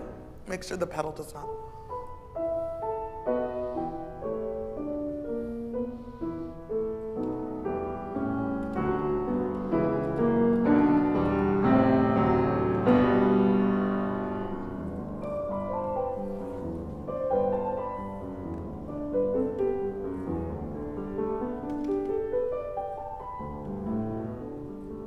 Good, but don't blend anything. So, and this is better, maybe slightly overdone, but that's the idea. Here, don't blend anything. Like, don't make it sound like to the listener that he wrote a phrase mark that went. Don't blend between hands like that. Make sure you do like we talked about before, release, and then.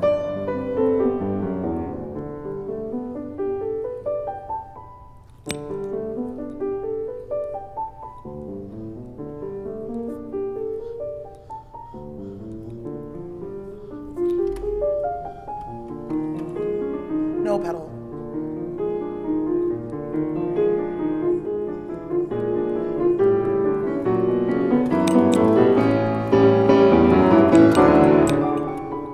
You need like no pedal in that whole section. It really makes it easier for you to show us the phrasing. From there is fine. Or the first one, whichever.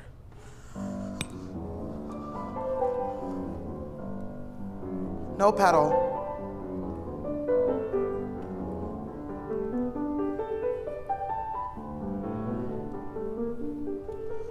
Good, I like it. And no crescendos, never even a hint of none of that.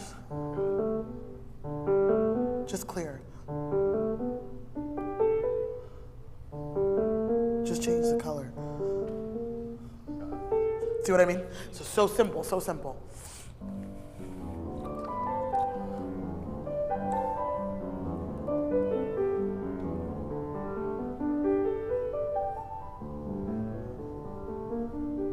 Oh, I know what it is. You're doing some finger legato. Don't do that either. So in other words, it's not none of that. Make sure you legato, but do not blend any notes together. Think of a string instrument doing it or something. They can't do that.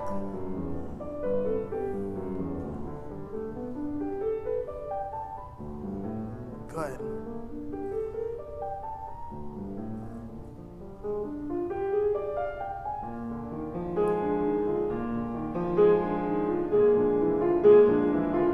No pedal, no pedal, no pedal. And lift, it's all good, but you're not lifting, so. There's a break. All of them, right there.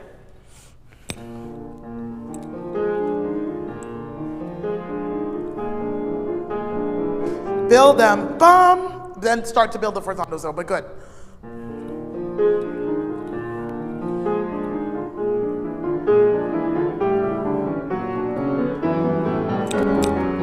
Good, and that's the thing, you can do more crescendo without the pedal. Especially the last one.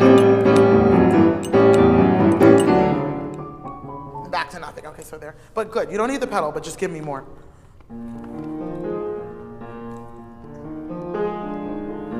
Wait, how does it start? What dynamic does it start? Da-da-da-da. This is still pianissimo, not here. The crescendo's not till here.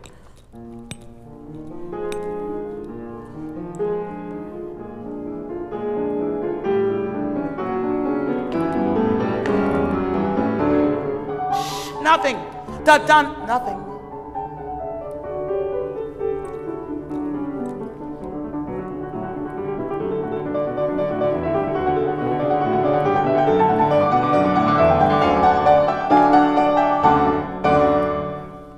Good. Thank you.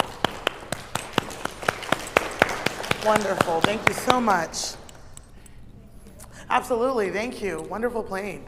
Really enjoyed working with you on this. Yes.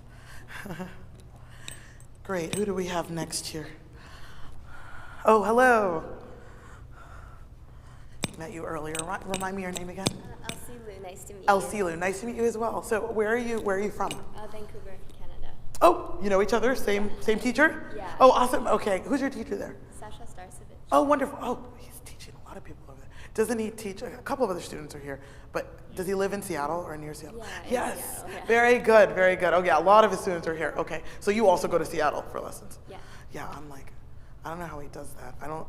I have to figure out, other than reputation, that he gets everybody to fly to him. I need that life eventually. No, no, it's obvious he's great. I mean, all his students have been very impressive and happy you guys are here, really. And how old are you? 16. 16. Okay, great. Okay, I'm excited to hear you. What are you doing? I have the Oh, G minor. Yeah. Yay, I love all these pieces. These are just like, I don't hear them all the time now. And even, I mean, this is a well-known piece, but I haven't heard it in a while and I love it. I have the complete. Should I go through each movement or wait? I might stop you, but you just go through the first movement for now, but we'll see. I'll let you know. One moment. Thank you. All right.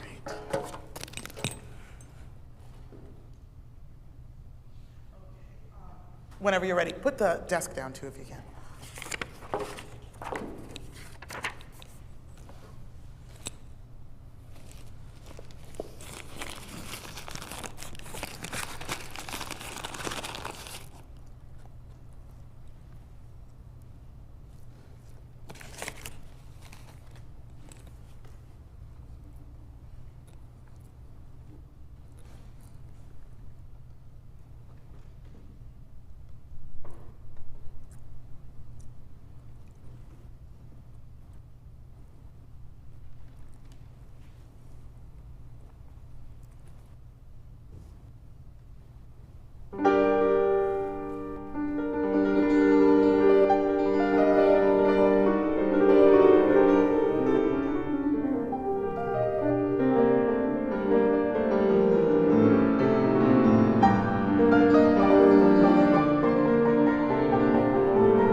You can keep going.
then it's sort of been through then.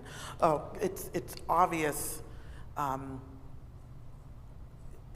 It's obvious. One, I mean, you're a very sensitive pianist and a strong pianist, so you have both sides of Schumann's character very, very, very well. But at the same time, I also feel that it's clear you've been on a journey with the sonata, and it's very mature playing for your age, honestly. It's very, very, very beautiful.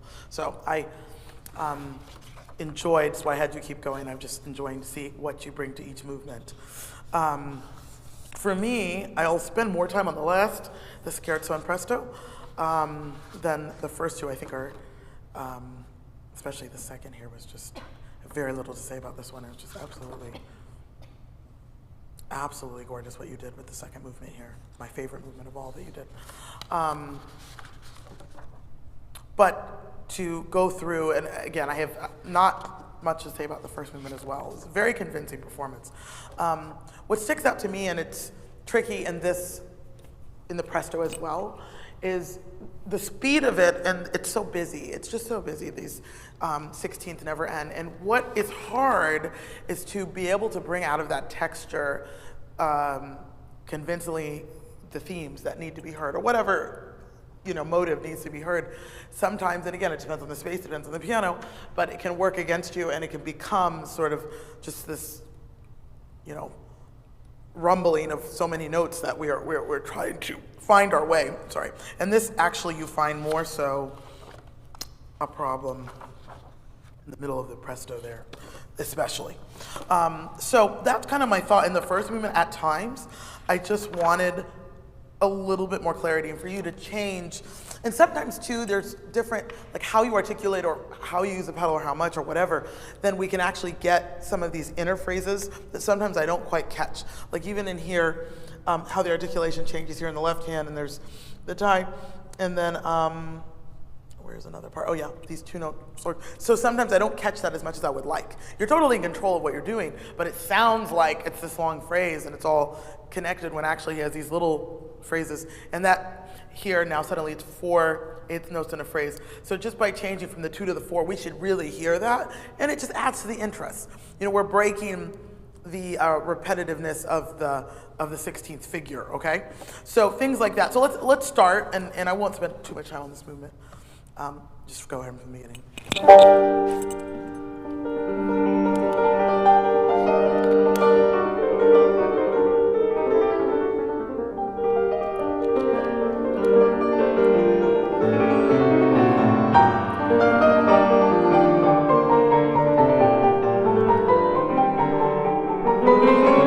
Good.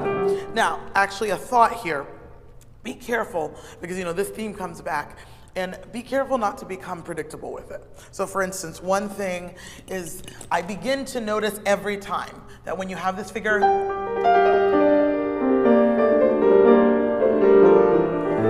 you're showing me the left hand. Every time it's very clear to me, oh, she's showing me the left hand. You never want it to become something where people are like, oh, there's that left hand again. So in other words, it's, it's about these themes that play against each other. So that's okay. One time you really brought it out, and for me that was nice. But then when you did it again, that's where it is. It's when you do it more than once is when people are like, wait a second, she's like trying to make this obvious to me. And it's almost like, it's that idea of like, you're trying too hard to show me what you want me to hear, instead of just showing me, right? And so in that case, be careful. So at times, maybe another time, which is fine, you have to bring out the entrance.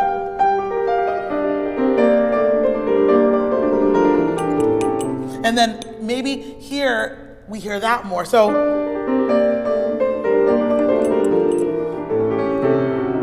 you know what I mean? So play around with it. Another thing is that sometimes you have the tendency, so you do rubato on your accents. Sometimes you need to go through them. So it's nothing wrong, it's just that you don't want to interpret them the same way every time. So maybe you sit on these,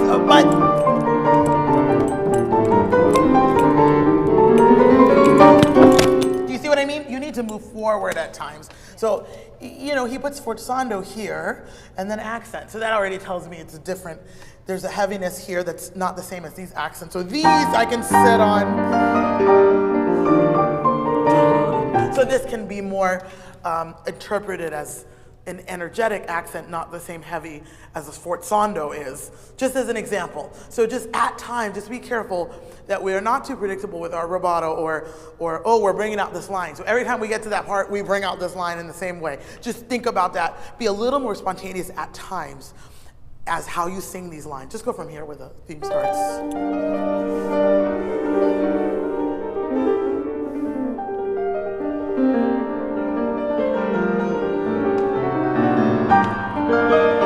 Go through da da da da da. Good. So again, it's just mixing it up. Maybe at times, maybe the first time you do want to pull more, but then when you have it again, maybe it's more straightforward. So just mixing that up at times, much better. Now here, make sure, to me at least, make sure that we finish the statement, we breathe, and we start something else. So.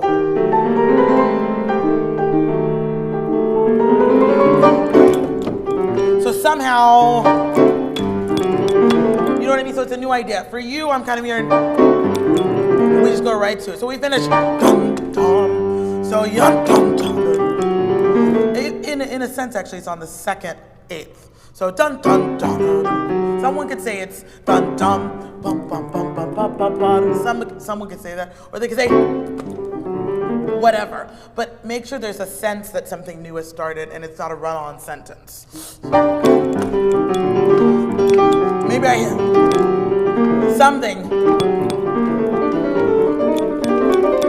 It's just too easy how you're playing it. Now, or how you start it, the transition. The other side of it, for me, I love to hear much more, just for contrast, non-legato, marcato.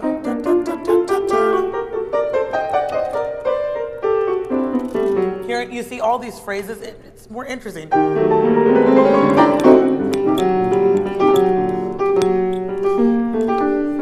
I lean into the ties, and these are like little stabs.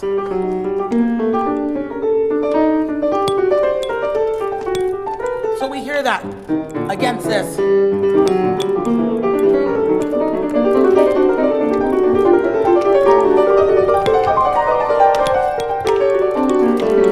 You see what I mean? So I'm trying to really show these changes so that it doesn't just become to the listener, they think it's all the same, but it's not.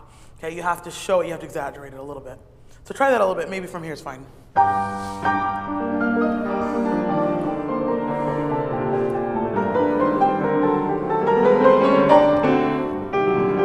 So less pedal when you start it.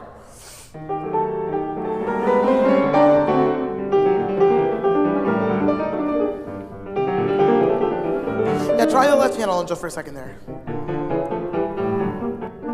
Good. So you phrase it really well, but it's still sort of semi when you, I would really say, like, for it to stick out of the texture, to me, I would be even shorter. Then legato there. Then I would also say, I don't just want to keep hearing this. He has it there for a reason, but really you need to be,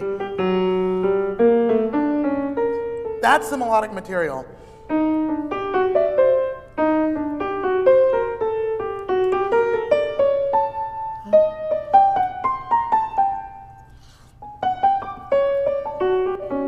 This is really a transition.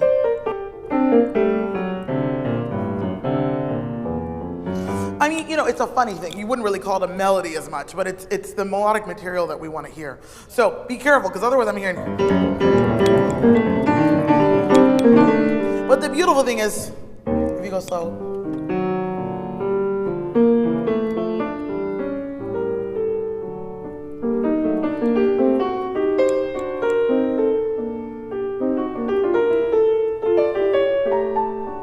It's actually quite beautiful.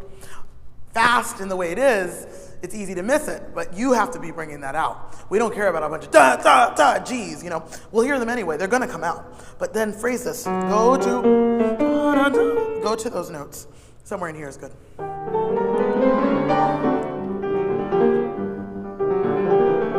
Yes.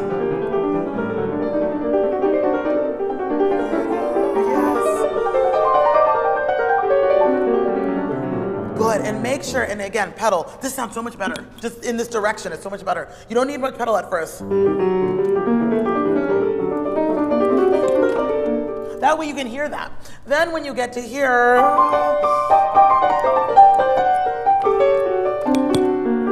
I need to hear the lift, so don't use pedal. You don't need any pedal. It's so fast. But if you have the pedal, it takes away the two note. We need to hear those differences. A shorter left hand. Yes.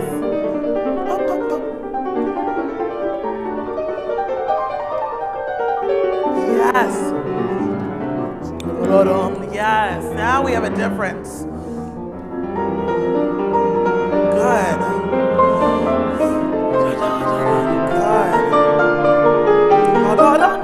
Noble, majestic.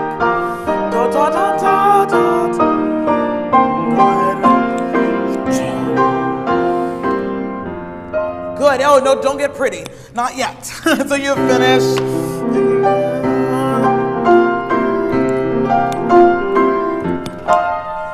Jump there.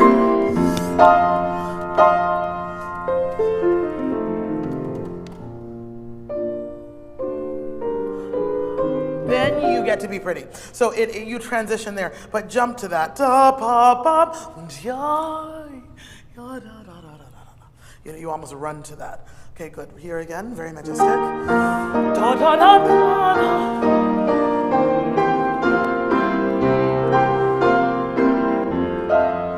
That's okay.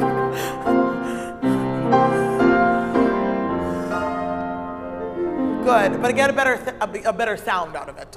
Yum, singing.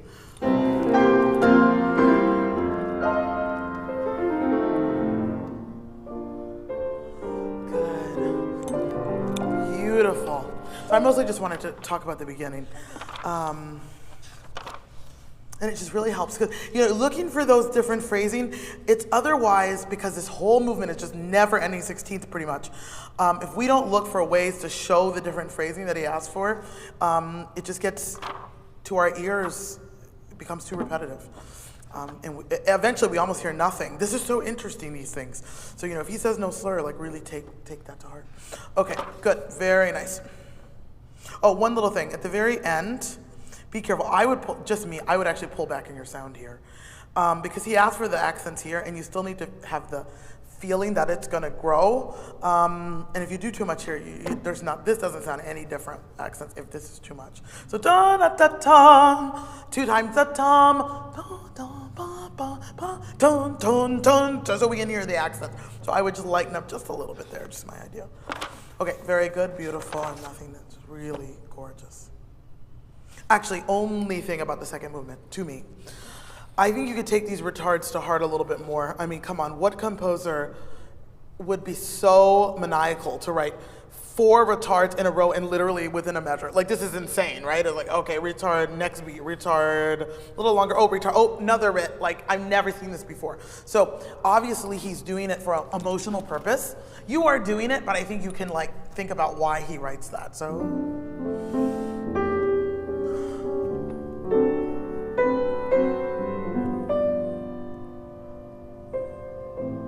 So it's because for each, it's like a sigh, and many sighs.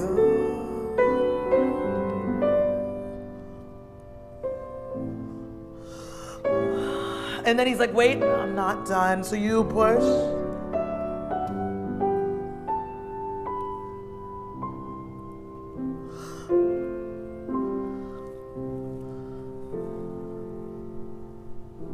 Do you see what I mean? So it's each is an emotional moment of its own. In a sense, it's he's trying to end 3-4 times. Because you could, this could be the end. But it doesn't end. It should have, it could have been.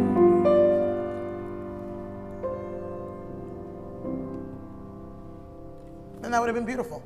But he didn't, so you have to retard as if you were gonna end. And that's the hope. Here's the end. So again, now emotionally I feel here comes the real ending. But it's not. That's the end. Nope.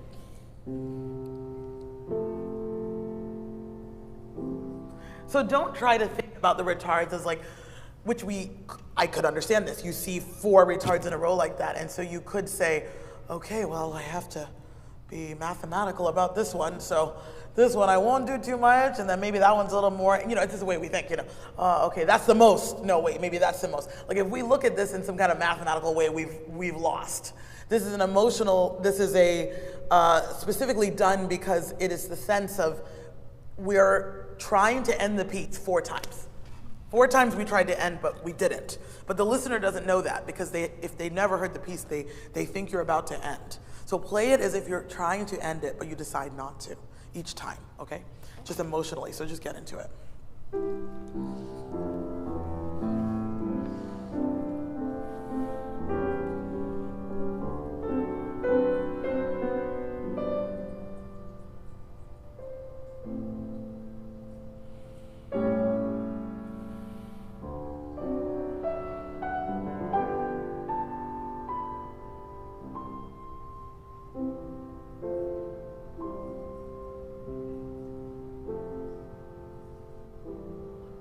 That's the idea. It's definitely it. Because again, it's just these emotional moments that,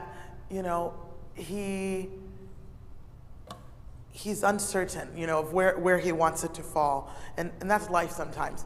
We're not always confident in how we resolve things, but they do resolve. The endings come. It doesn't mean that you're ready for the end, or even if you think of this in a darker way of like, someone who's dying. In the movies, they act like it's like, sorry. Literally, it's just like, oh, she's dead, gone. But actually, if you talk to people, it's not always like that. It's not, it's not, obviously at a point it is, but in a sense, there's like, you can imagine that. It's like, I'm not ready, I don't want to, or, someone's sick in the hospital, it's like, I don't want to die. I know it seems dark, but this idea of like life in a sense that you're not confident about any of this. You don't know. I mean, who knows the moment that we'll be gone from this world, but we don't know, and there's no way, and we're never ready for it, right? Like, what does that even mean? So this idea to me, it's like this beautiful melody, but there's a sense of like, I'm not ready for it to end, right? But eventually it does, and I have to sort of just like accept that. So for whatever it's worth, that's kind of like another way I think of it. It's like, we're not ready, but it's going to happen, and then it happens. And you go on. Okay, so anyway, here, let's talk about this one. For me, it's also partly the space and the piano, but I don't hear enough, which is really important to hear, this articulation.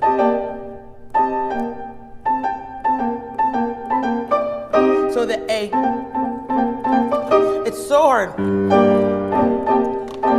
It's that stupid 4th finger. Well, do you do 3? I do 4. Or 4, either way, so.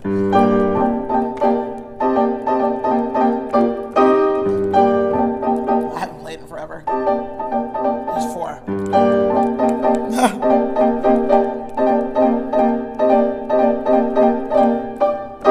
It's that G. What can happen, see, I think I used 3, did I use 3?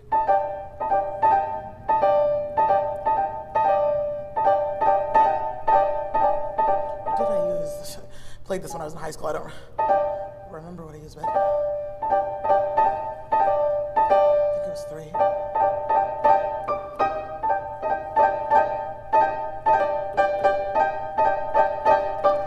It was easier to hear, but I think either way.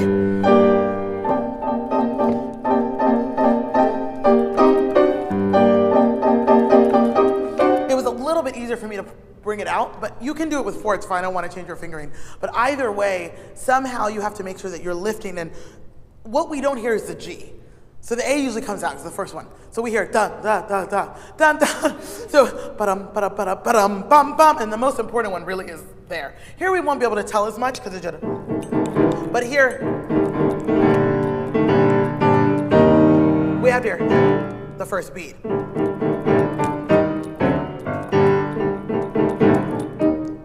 What I mean? So at the very least, you have to really show us that. Try the beginning. Good. Good.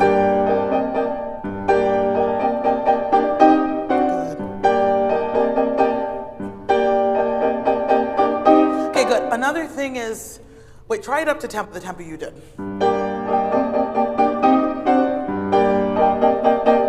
Good. Okay, this is already better. But one thing too is maybe pedaling. So you have pedal. Here's fine.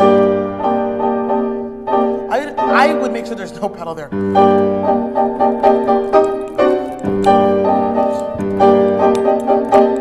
Here, I don't want pedal. Okay, try that. Because somehow, too, that's getting in the way. It's muddying the waters too much. That's better.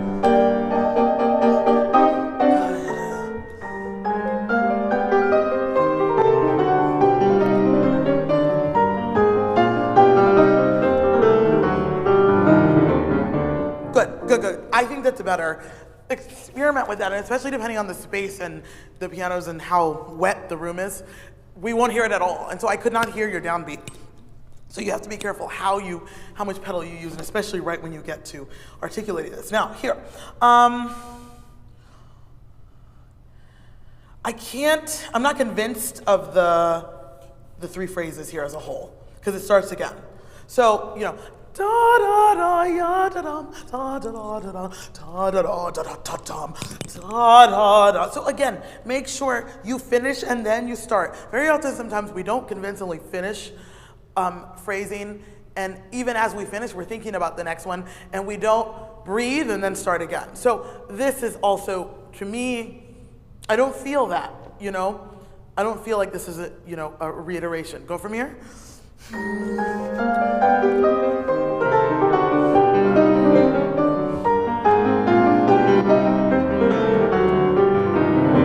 Okay, good. And another thing, so taking away everything else for a moment,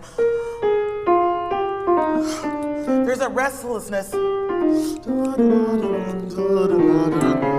So again, make sure the direction just kind of comes away and then start less. This one pushes, and then less. He crescendos to the end instead of, which we could have done. Go to the D, breathe, full. So it's interesting. He opens up, and he starts strong, like he did here. This is the only one that I think kind of comes away. Starts. Or this one is different. Maybe this one I would come away because he doesn't put a crescendo. Okay, so I need that direction. This starts strong. La da da ya da dum, la da da da dum, ya da da da da dum. You're starting them all in the same way when they shouldn't. Go right there.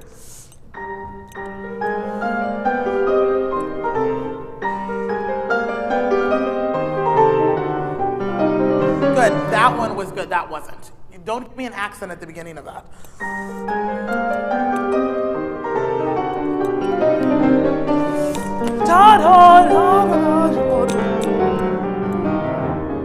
Good. Much better. Also, I don't know, maybe it's just me. I feel like your pedal could be less.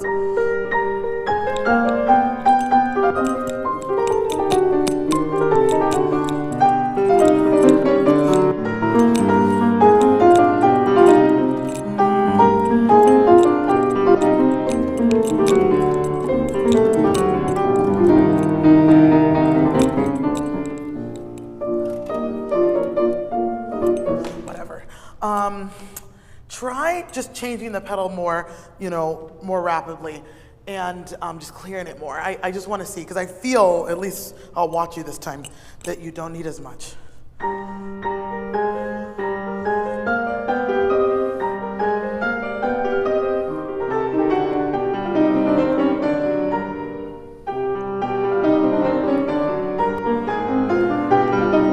Here, it's especially when you have the quick. So this is fine. Here, use less. Let me see if I even need.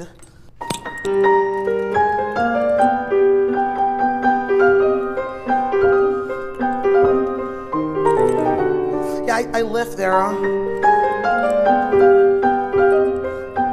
I hardly use any after this. I don't go. You're changing every beat, but you're doing long pedals. So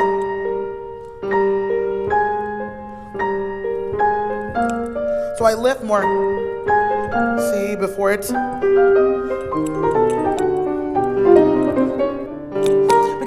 clear. Otherwise, especially, it gets too wet.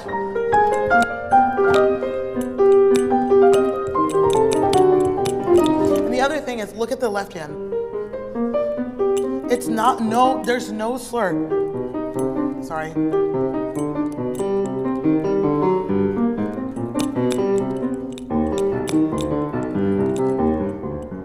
Right? That's what we need. This is the opposite. So if your pedal's getting in the way, it just ruins the effect.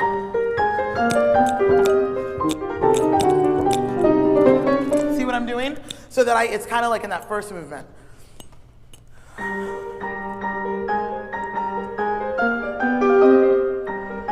So here's the hard part. When you change the pedal and you change this, you can't.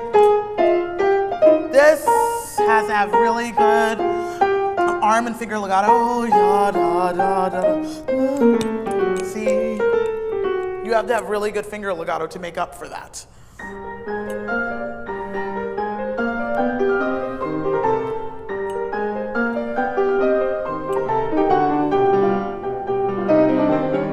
Good, let's keep experimenting. You're getting there. It's a little bit, maybe you can use a little bit more, but you have to listen to yourself and figure out how to get that.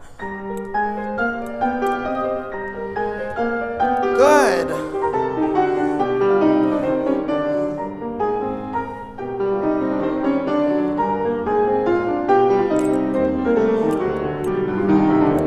So much better. This is huge because it's a tricky balance with how we use the pedal in this piece. Now, in the slow movement, it works perfectly because, again, we're not having to worry about things getting muddled so much because both the tempo and the texture is thinner.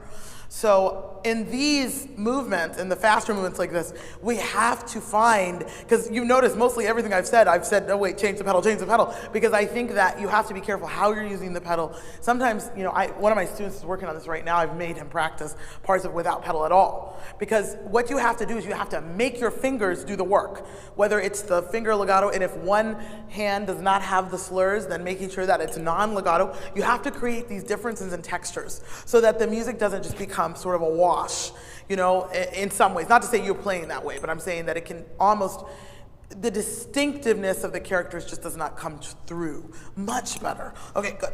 And this is all the same. Much better. This is all good. This was good. This was all good. Good. Go to here.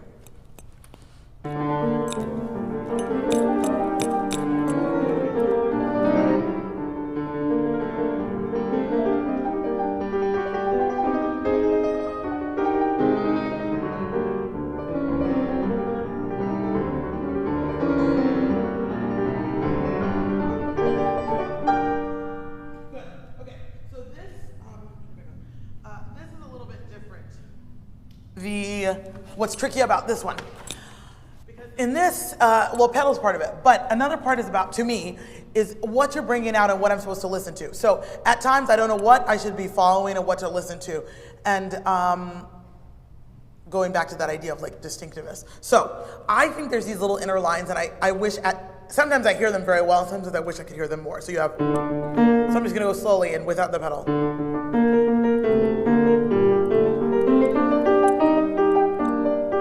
Right, so.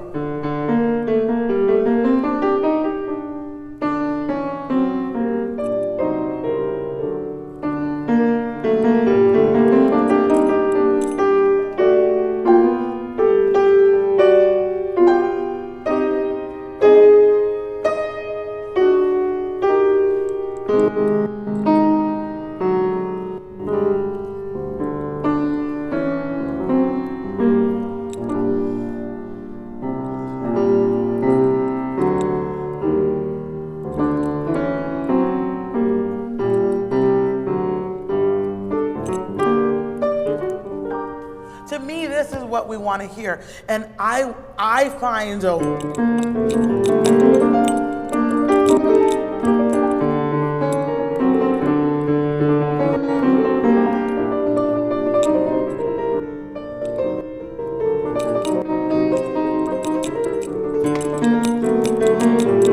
stupid thing is shaky while I play anyway.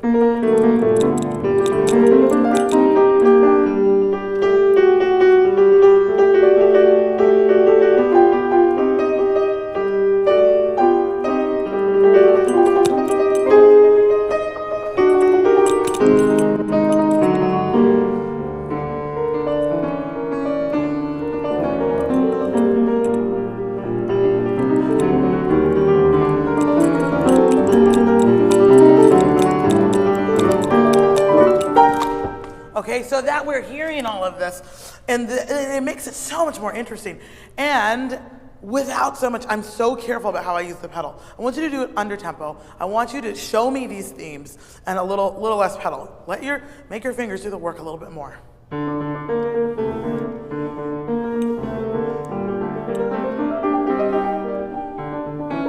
So I know it's weird at the end, so I know this is what I hear. I know it's up here.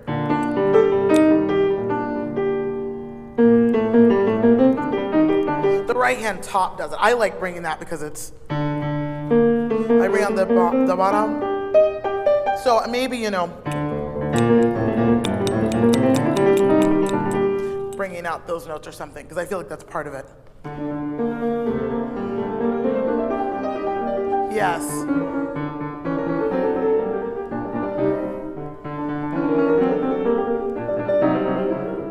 Good, and be careful, and again, no pedal for now. Hear the interplay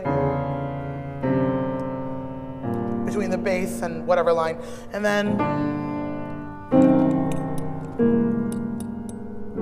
that's what's happening. It's beautiful harmony there.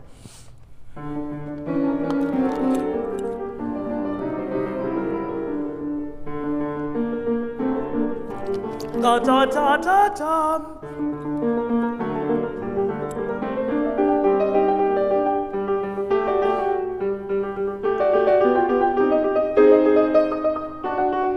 Da da da dum, da da da.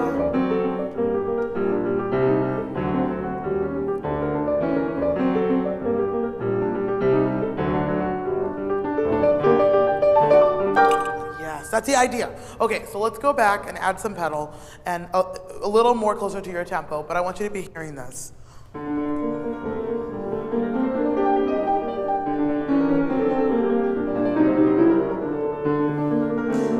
Good. And final little thing that I hadn't said. I think emotionally this is different. This is like the call to war, or follow me. These are the horns calling, some kind of horn call.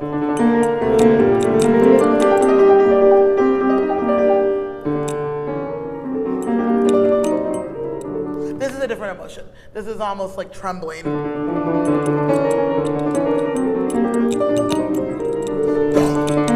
So show me, here's the call again.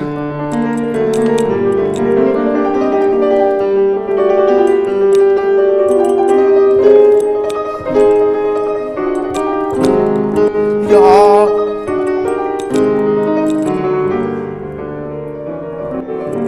Change your characters. There's actually a lot of different characters even in the midst of what I'm bringing out.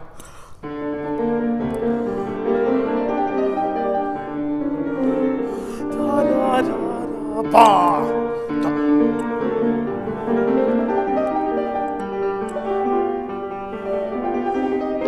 No, that A flat is so important. Give me more of that. So, da, da, da, da.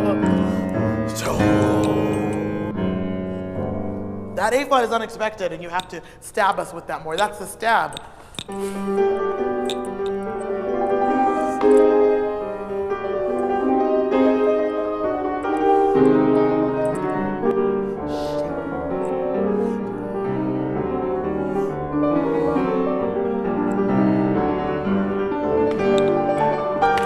Good, very good. So you see, something that can sound very homogeneous and kind of, okay, this is all one idea. It's not at all. There's actually a lot going on even in this one page, and we have to pull that out. And then we have this beautiful second theme. Okay, I wish we had more time, but wonderful and so fun to work with you. Thank you for your beautiful playing. Let me turn this off. Okay. Oh my goodness. Hi, is this Mom? Hi, nice to meet you.